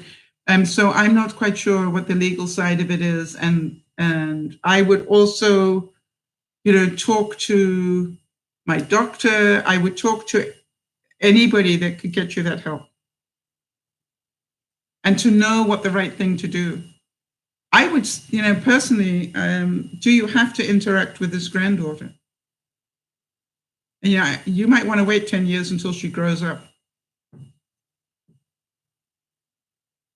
Because I think, I mean, I'm pretty sure that we've all had children say, I hate you. Right? I had a teenager tell me to go away and use 2 different words to tell me how to do that. And, you know, what my reaction was I left it for about 10 minutes, and then I went down and I said,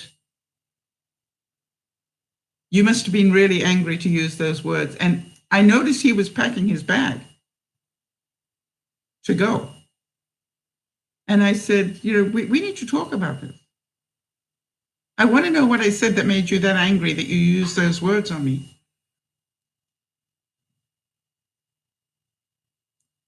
And I said, you don't have to leave, but we do need to discuss it. Because it is not I love you to bits, and I don't ever want to make you that angry. But I need to know what it was that triggered you, because that's how we find out. So, Kimmy, I understand that you have tried to do the right things. Kimmy, you asked me, do I remember what you told me on Facebook Messenger? When? No, I probably don't. All right? Because if it was more than yesterday, and I might not even remember yesterday because of the stress I was under yesterday. So, you know, you also have to understand, Kimmy, that you're not the only one writing stories about your grandchildren. And so it's easy for me, it is easy for me to forget. No, but I can go back and reread it if I get a chance this afternoon. All right? And don't take this personally. I think you know this, that I deal with what is in front of me. All right. So if you send me something on Facebook Messenger, I will answer it and then I let it go. Why? Because I've got all the other ones waiting to be answered. I've been dealing with Lizzie almost 24/7 with the situation she has with her father. You know, I've been dealing with my own stuff with the house. Yeah, there are a few people out there that need my attention. So, Kimmy, it's not that I don't care. It's like I read what is there, I answer it, and I move on to the next one. I read what is there, I answer it as best I can. And by the way, in the meantime, my own life is carrying on, all right? So please don't take it personally. Understand that is what I do. That's how I do it. That's how I can function. If I remembered everything that everybody told me, I'd probably be a basket case, because there's some pretty horrific stuff that I hear. All right. Does that make sense? You understand? Okay, good. All right. So, how are you all feeling about this? Do you feel that you understand the passive aggressive thing a little bit better?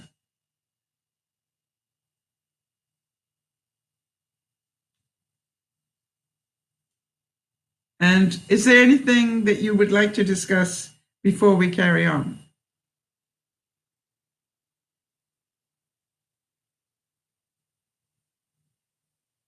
Because it's possible that this triggered some stuff for you.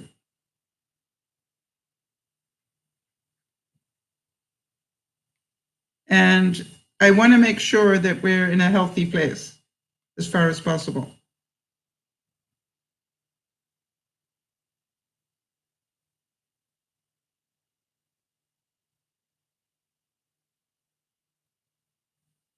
Okay. So I'm going to carry on unless and somebody adds to this, right?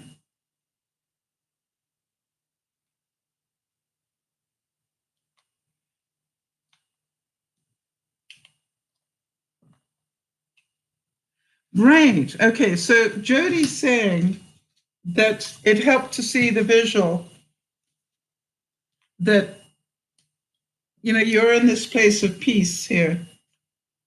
Okay. Okay. And then this is fear down here. Okay. So here you are in a place of peace, and something happens that drags you into fear. Fear causes a response.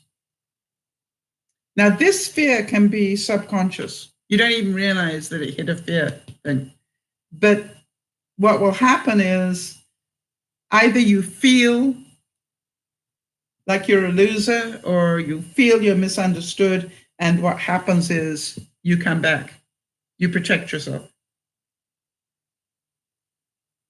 Now, the interesting thing that I am glad that we have got to as well is that when we feel attacked, okay,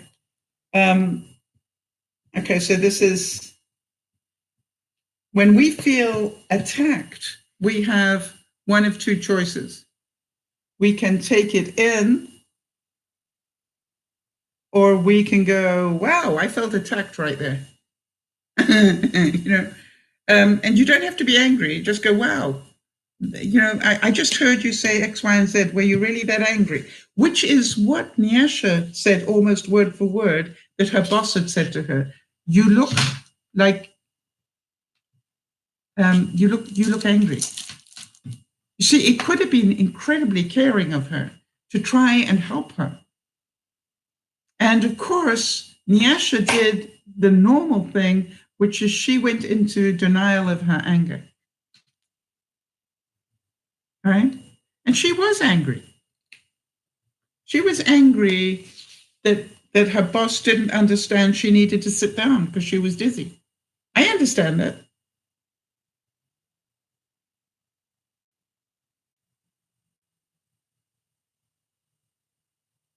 Okay, so here we go. Yes, you're saying another question came up to my mind. Seeing that I should have spoken up instead of acted out, yes, because that's what children do, right? But what do I tell somebody like my boss who insists that I'm physically challenged when you tell her that I'm not? Well, are you physically challenged? Forget the labels. Don't see it as a label. Do you have some physical thing going on that challenges you? Right? I do.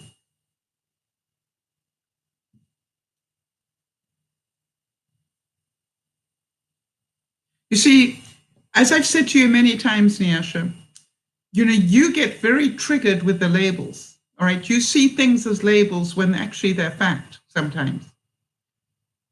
I am physically challenged because I am older and I can't move as quickly. I'm physically challenged because, my bones hurt. I am physically challenged in ways that frustrate me. But, it is what it is. So I don't see physically challenged as a negative thing. It's a reality for me.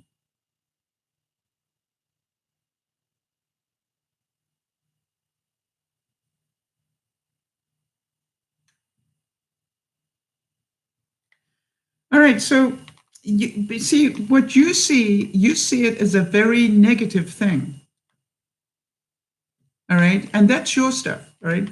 You're saying that because you were slow at birth, right, that you consider yourself slow. I don't consider you slow at all. By the way, I just want you to know that. When you say, please explain that to me because I'm slow, it's not because you're slow. It's because it hasn't been said in a way you can understand yet. Right? That doesn't mean you're slow.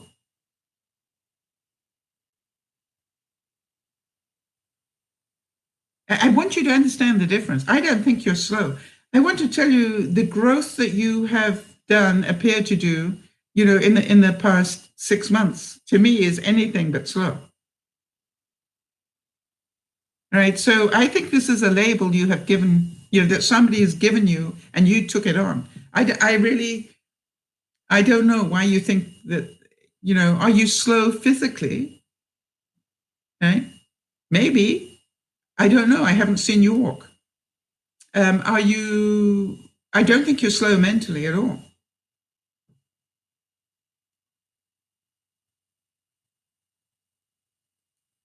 And also, you are a very fast learner of things. All right. Once somebody shows you a path, you pick up on it very quickly. You faster than a lot of people I know, like Beth. I want to tell you, when we first met Beth caught on to stuff so fast that I actually thought she was a troll for a while. Right? Because I couldn't believe anybody could pick up the concepts as quickly as she was picking them up.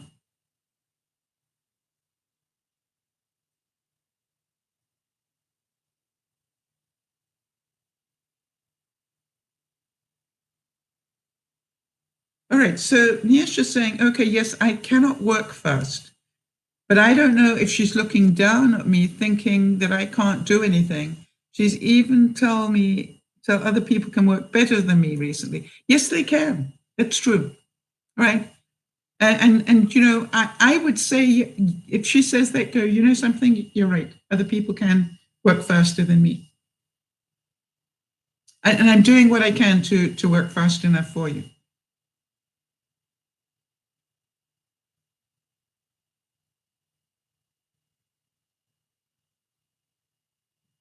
All right, so Kimmy's saying, apropos of the granddaughter, one more thing, she did the same to another grandmother, and that grandmother did end up in jail.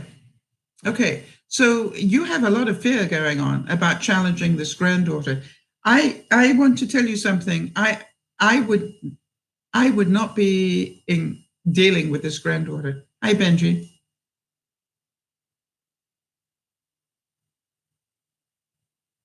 All right, so Nyasha, you're saying apparently it's a mind thing and you do drift when you walk. Okay, so you do have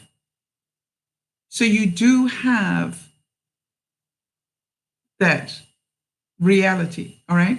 That doesn't make you stupid or slow. That means that happens to you, all right? That is a physical thing that you are unable to control. Does that make sense, Nyasha?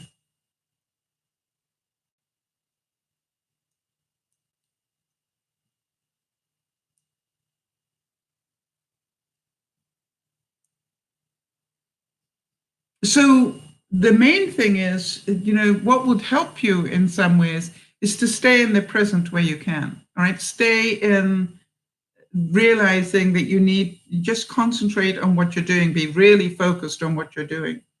And it may help you not drift when you walk and things like that.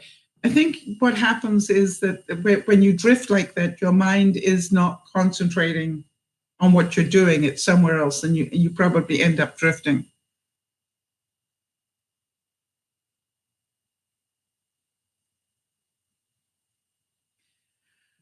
So Benji, I don't know if you've been listening to the conversation, but if you have any input, please fire ahead. And I appreciate that. So look at it and go, whatever's happening in your life, see the red flags for yourself, right? See the passive aggressive behavior. And by the way, see it in yourself. That is, we start by seeing it in others, but by doing that, you can then start seeing it in yourself. It's very difficult to see it in yourself until you can really, recognize it in others. And you go, wow, I just saw somebody do this, and this. And by the way, if somebody, you're talking to them and they're drumming their fingers, right? I can hear it in their voice tone. I can be on the phone with somebody and I can hear in their voice tone that they drifted off. They're not in the conversation anymore. They're just being polite now.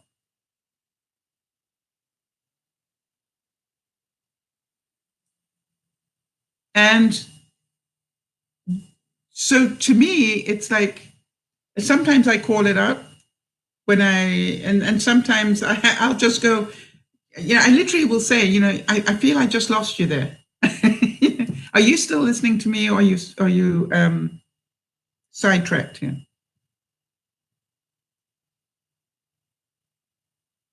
So to me, if I'm talking to somebody and if they're busy drumming their fingers, right? Is this passive? Is this communication? I think it is. This is saying, hurry up. What about you're busy talking to somebody and they're constantly looking at their watch?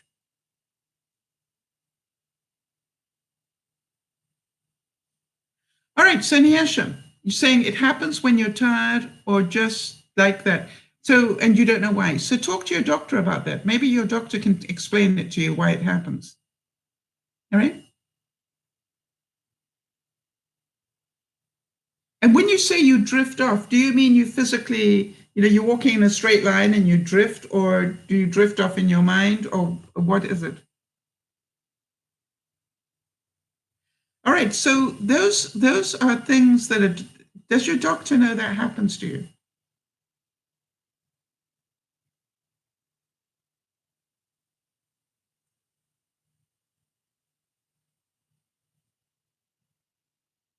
Exactly. It's not something you can control. Therefore, it is a physical challenge. Right? I can't control um, certain things going on in my body at the moment, right? But I don't see the words physically challenged as an insult. I see them as my reality. That's what I'm trying to explain.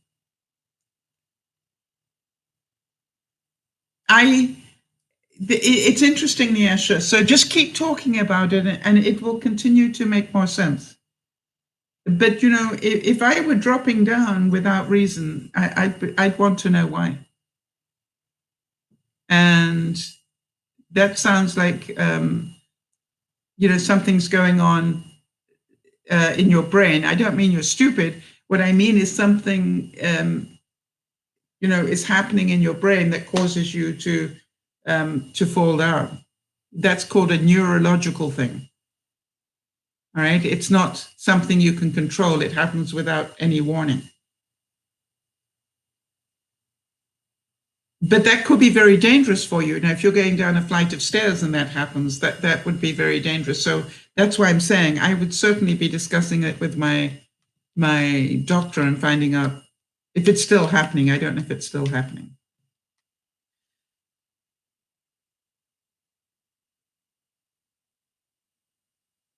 Chris Jamie said, anger's like a battery that leaks acid out of me.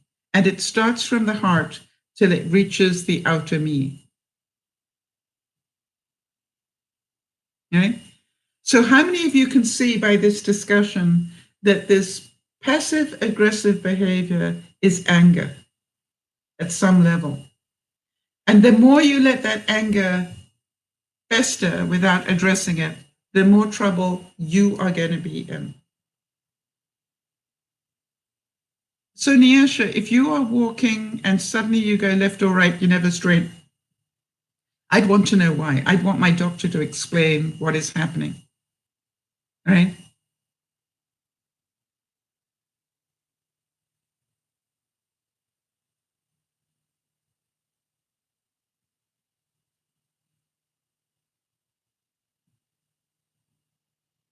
The interesting thing, Nyasha, is I really want you to understand more, because when you understand more, maybe it won't trigger you as much.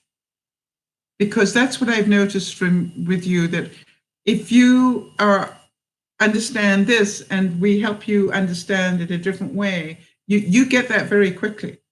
And so what I think has happened to you is you, throughout your life, had to protect yourself. And therefore, you protected yourself from these labels that you see as negative. You know, when I talk to somebody who's in a wheelchair, all right,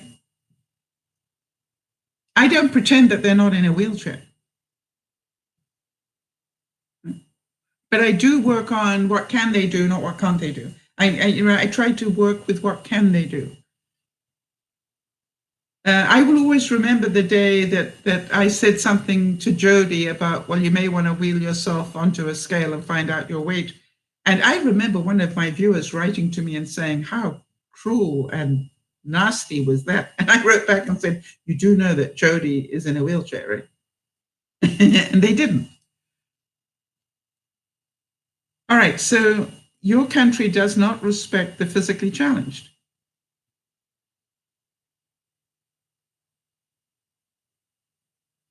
Well, that could be true. And you know, what Nyash is saying, if employers were to label me that, I would be out of a job and they would say there are better people that are better suited for the job. Well, let me tell you something else, that I have known an awful lot of physically challenged people that are some of the best workers. And because they work so hard within their limits, that they are great employees. All right. And so it is not these little things that you want to concern yourself with. It is about, you know, I want to tell you, as I did tell you, that if I had an employee and they were constantly sitting down without my knowing why, I would have also thought that they were being lazy.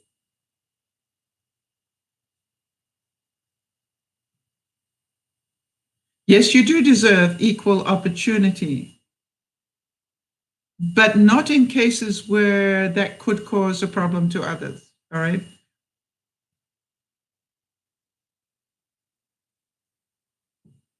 So, you know, I think you're doing a great job. Just keep walking one step at a time, Nyasha. All right.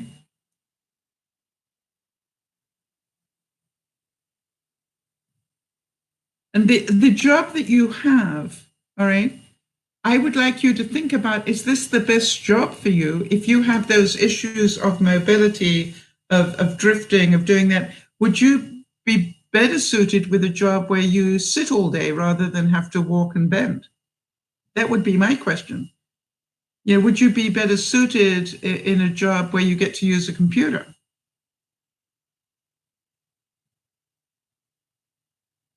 And so, you know, I think have a look at it and go, maybe there's a reason why all this is coming up in your life. I would also really love to see you volunteer your time somewhere to get you out of the house and meeting other people. So sometimes you can be in a volunteer position that will end up in a full-time position for you. But I think your biggest need, Nyasha, is that you need to get out and talk with people. Kimmy, I'd like you to give yourself a very look in the mirror and go, you did well. All right. You didn't do it perfectly, Kimmy. You and I both know that. But you did well. All right. You knew that this was right. And there is an expression, Kimmy, that I'm certain you have heard that says, if you give people enough rope, they will hang themselves. The fact that the granddaughter has now done it to the other grandmother. This is a granddaughter who doesn't like being controlled. All right. That is her stuff. And what she does is she lashes out. And she lashes out in some pretty unhealthy ways. I don't know, but I wouldn't give that granddaughter space to do that to me again. All right?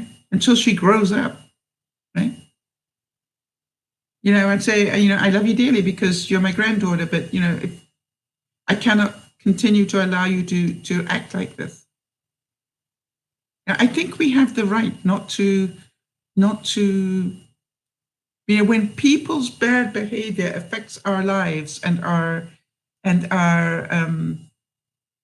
way of being, I think we have the right to protect ourselves.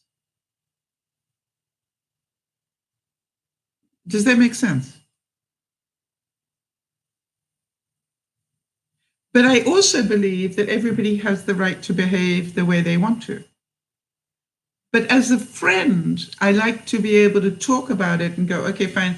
I think what we do as friends is we help each other process, Kimmy.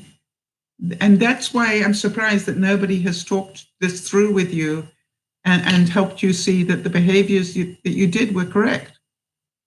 And the behaviors that your granddaughter did were not correct. But it happens.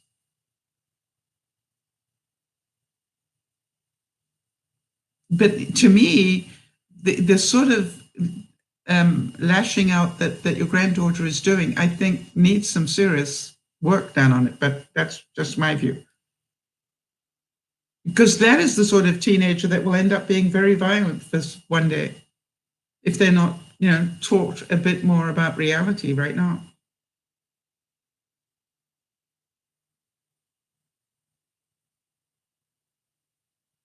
All right, so listen to this one, because Chris Jamie also said this. She said, lingering bottled up anger never reveals the true colors of an individual.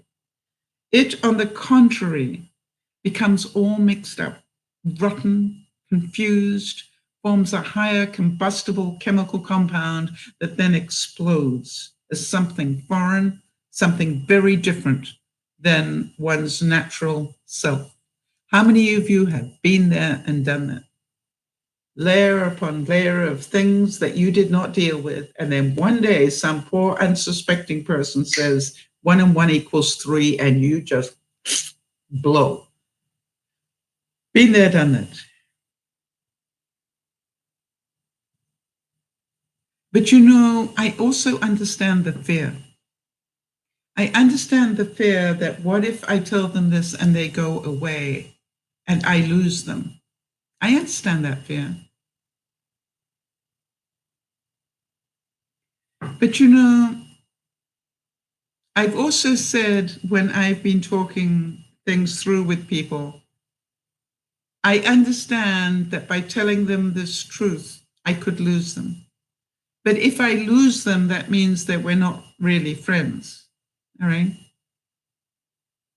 I don't think friends always have to agree with each other all the time. And the reason is because we're different people with different backgrounds and we have different learning. And I don't think that my learning is necessarily the right learning for everybody else. And, I'm, as you know, I normally come in here and tell you, where I've messed up, all right? Because I want you to see that. Because I want you to see that we're all continue to learn. One of the things I am really working on this year is to to really be aware of more things, like the excuses, I was really petrified of doing my A1C test. That's the one to test my diabetes level. And I was due for another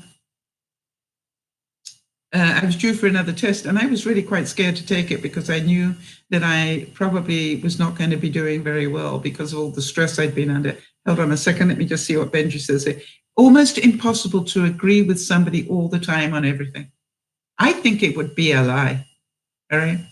I don't know about you, Benji, but I really have, as you know, I have an issue with somebody that agrees with me all the time. Right? Because I know that's not, that means that they are being polite. Right? That doesn't, I actually, for those of you who know my friend Marnie, I actually had a major issue with Marnie recently because she actually said something and then ran away from the conversation. And I literally, the next time I saw her face to face, I said, we got to talk about this. And she said, what? And I said, you said this and then you ran. And I said, why didn't you explain to me your reason for thinking that way?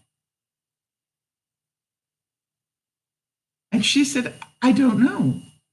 I should have done, shouldn't I? I said, yeah, that would have been nice. So now, right now, tell me why you felt that way, because then I can understand your side of it. I don't have to agree with it, but at least I can understand your side of it.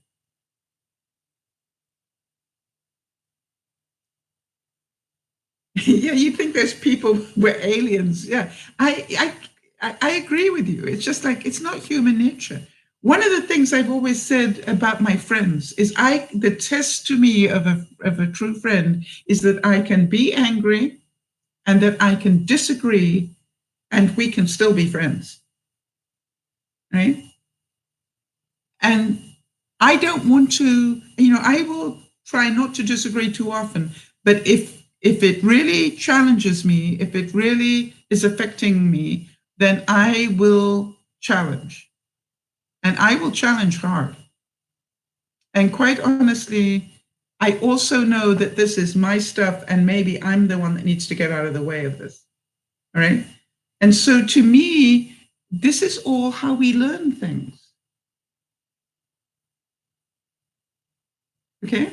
This is how we learn things, by looking at them and going, not what is their behavior, what is my behavior?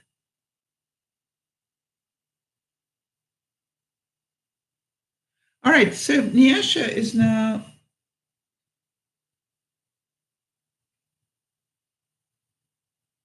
All right, so Nyasha, honey, listen to what you're telling me, all right? Unfortunately, no work is available here because I can't see very well. My feet hurt when I'm standing too long. I mentioned this to her, but it's being ignored. She doesn't understand. It's not her job to understand these things. That's your reality. All right? So I am certain that if you asked any employer, and if they had somebody working for them that had these issues, they would say, I paid them to do a job. All right? So, but you're saying that the checker, the person who's responsible to record your work performance, understands, and she even tells you that you're doing a good job. So that's probably what I would just somewhere you can't have it both ways. All right. Either you need to discuss your challenges, but say, even though I am this challenged, apparently I am doing a good job. But maybe you're not. Maybe your boss doesn't think so. Or, as I've said to you before, if I had one member of staff that was constantly sitting down and all the other people were seeing that, I would be concerned as well, because then the other people are going to say, why can't I sit down as much as she does? That's human nature, Nyasha. So I understand that you're doing your best and continue to do it. All right. So either you continue to do your best and don't take it as personally, or you stand up for yourself and then understand that you may lose your job. But unfortunately, the reality is sometimes we can't have it both ways. As I've always said, I'd love to have Brad Pitt, but I don't think I'm going to have him. Just because I want it doesn't make it so.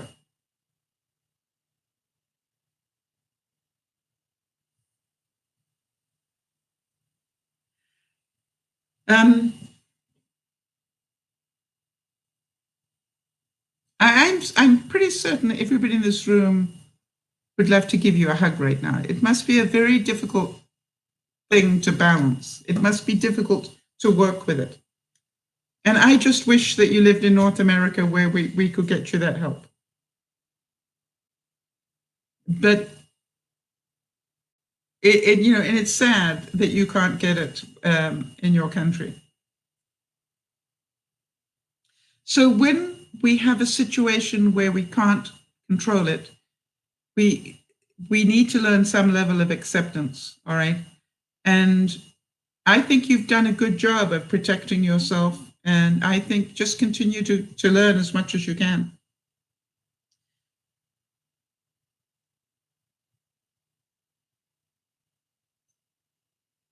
And again, I would really encourage you to see if you can volunteer somewhere, just so you can get out, and meet new people and expand your life a little. Because I think it will help you. But, also be aware of how many times, and this is just a thought, Nyasha, only you can answer this honestly. Be aware of how many times you use these physical problems as your excuses, because that is something you need to look at, all right? And that is not an employer's problem. Even in,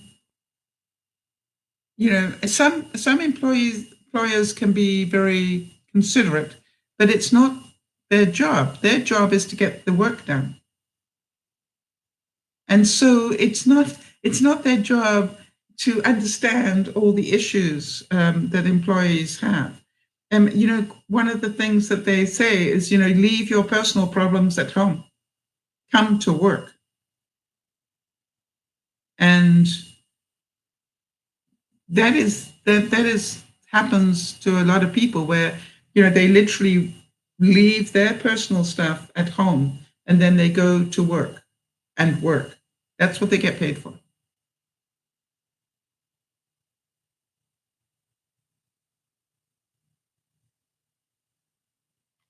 Bill Mayer, the very vocal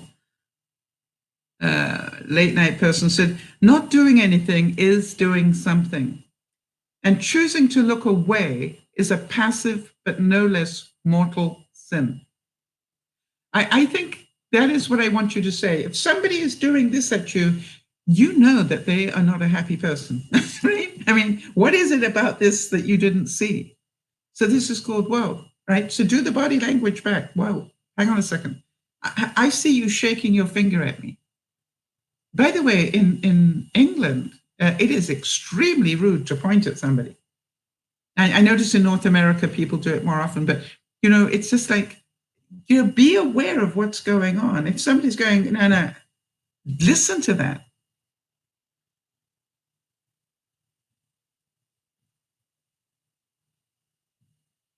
All right, so Nyasha's saying, okay, wow, now I understand you. It never really occurred to me before. So is because she doesn't want to come off as partial. That's why I'd like you to talk to her. I want you to thank her. And just talk to her and say, I try not to sit down, but if I lean down too much, I do get dizzy and I need to. So rather than fall down, I'm inclined to sit down first. Is that okay? now that you know that. But I also understand that it may look differently to other people. Now, quite honestly, I had a situation once where I was physically unable to do a job to the full level.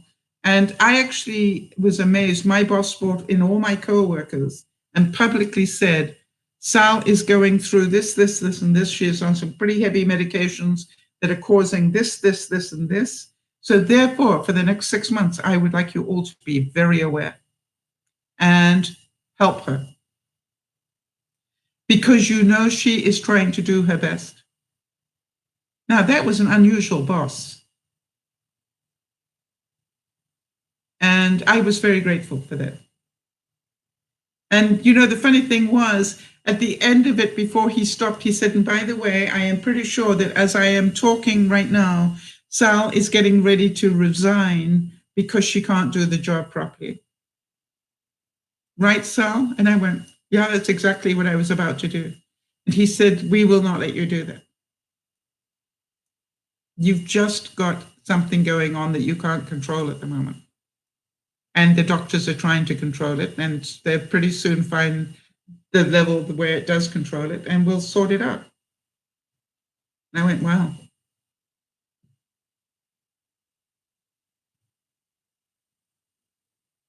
All right, so Niesh is saying, thanks, Jody. Yes, I've always had considerate bosses. This is the first time I met one that is not pleasant for you. But I need to get around this. What can I do, seeing that you're tired of standing? Yes, exactly. And that is what you've got to work out. All right? And to make sure that you communicate with your boss to make sure she understands it's not that you're being lazy. You have this condition that if you lean down too much, you get dizzy. So you do as much as you can, but as soon as you start getting dizzy, you need to stand upright, otherwise you will fall down, which would be very dramatic. So, you know, just so that she understands. And,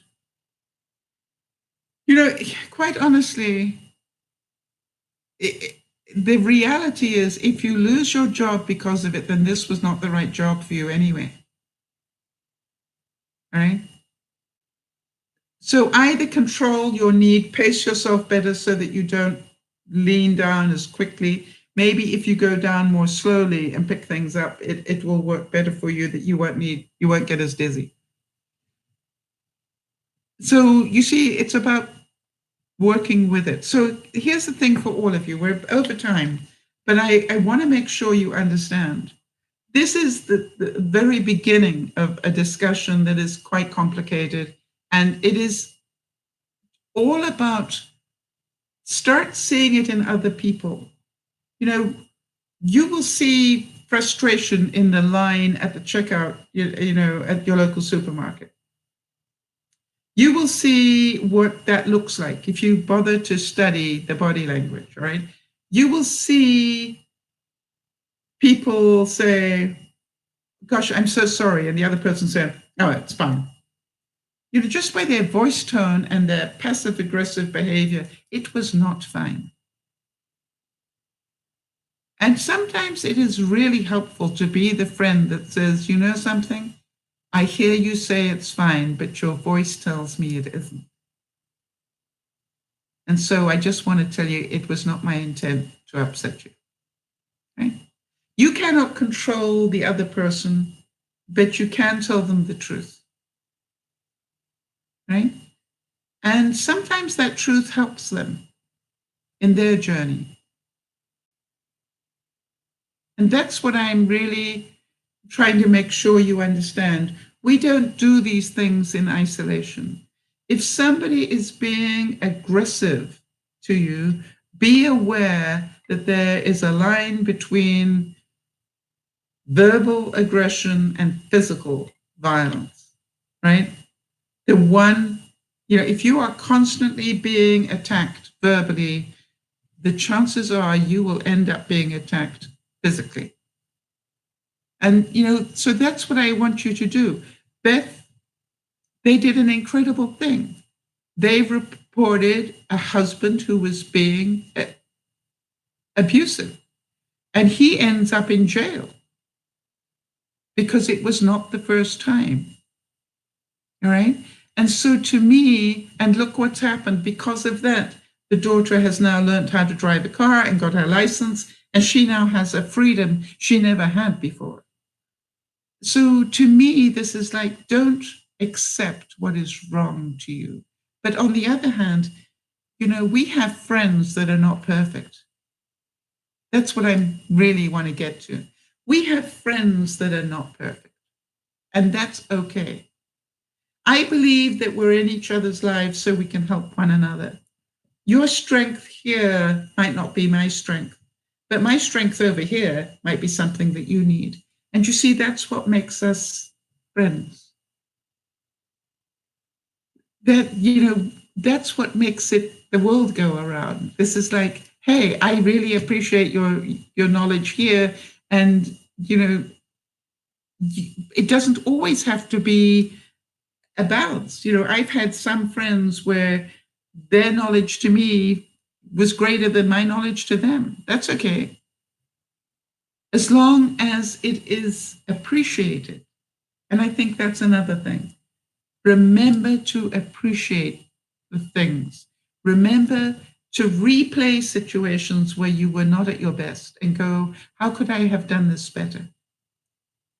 Remember what I was saying, which is, you know, I got out of my place of peace yesterday, but I then wrote and said, I'm sorry. I'm sorry because this is where I lost it and why. And by the way, I wasn't nasty. I wasn't nasty, but I definitely was, I was not the person I would like to be. So I apologized for it.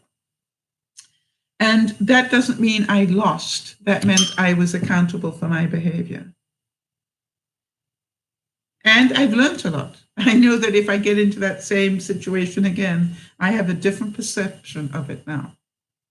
I have been educated. And, you know, the same thing as, you know, why is it that it never rains but it pours? You know, I literally was dealing with about 5 different major balls coming, you know, in my juggling act yesterday. And then all this happened and I went, wow, this was not easy to juggle all of this.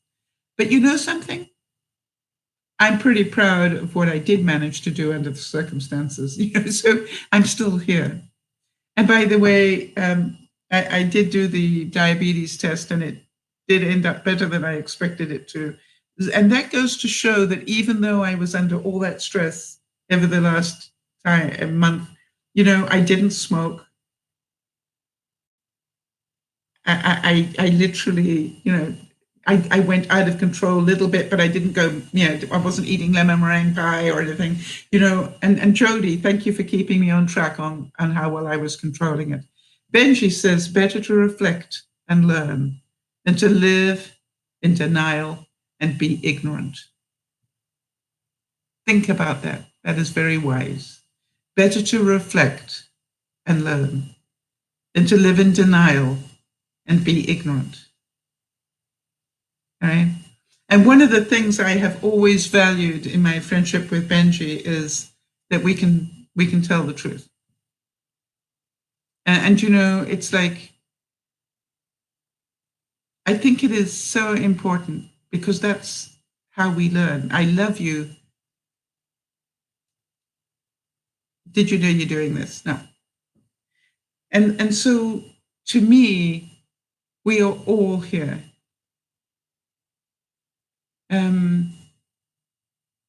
We all get triggered.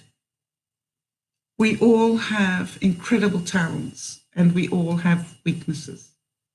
That is why we're still on Earth. We are human beings. Kimmy, be grateful for all that you have learned because that was a very difficult learning process for you. I am so glad that we've been able to help you see that you were not wrong and that life wasn't fair, that life isn't fair sometimes.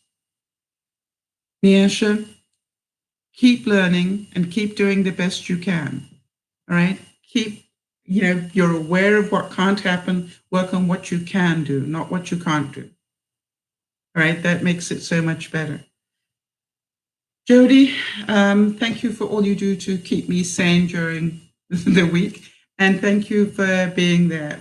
Our thoughts and prayers, as I said, go out to all those that are really struggling. We have a lot of viewers in some very tough situations. And therefore, I would remind us all to be very grateful that we have all that we have. It may not be perfect, but it is our life. And we can do this. And we can help each other do this, which is why we get together. So thank you so much for being here. Thank you for all the help you give one another. Jody, I know that you spend time helping other viewers as well as doing all of that. It is amazing. And sometimes we realize that it is in our imperfection that gives us character. Right? It is because we're not perfect that we're actually quite nice people. Have you ever noticed that? It is the vulnerability that we like in people. It's not that they're perfect. It's their vulnerability that makes them appealing so often. Think about that. And don't be scared to call somebody on passive-aggressive behavior. You might be helping them. Just do it nicely. I notice that your voice is getting a little bit loud now. Do I have reason to be scared? Right? I would find some humor in it if you can. Or this tells me that you're not happy. Or, okay, I saw your eyes roll. And what happened inside that head of yours? You can do it with humor and it will make a difference. Thank you all for all that you do. We will see you tonight. This is DearMamaSal saying, please, please, please, be kind to yourself. Understand that you are doing the very best you can and that your speed is the right speed for you. You don't have to try and be somebody else. Just keep learning for yourself. All right? I send you all a big hug. We'll see you tonight. Bye-bye for now.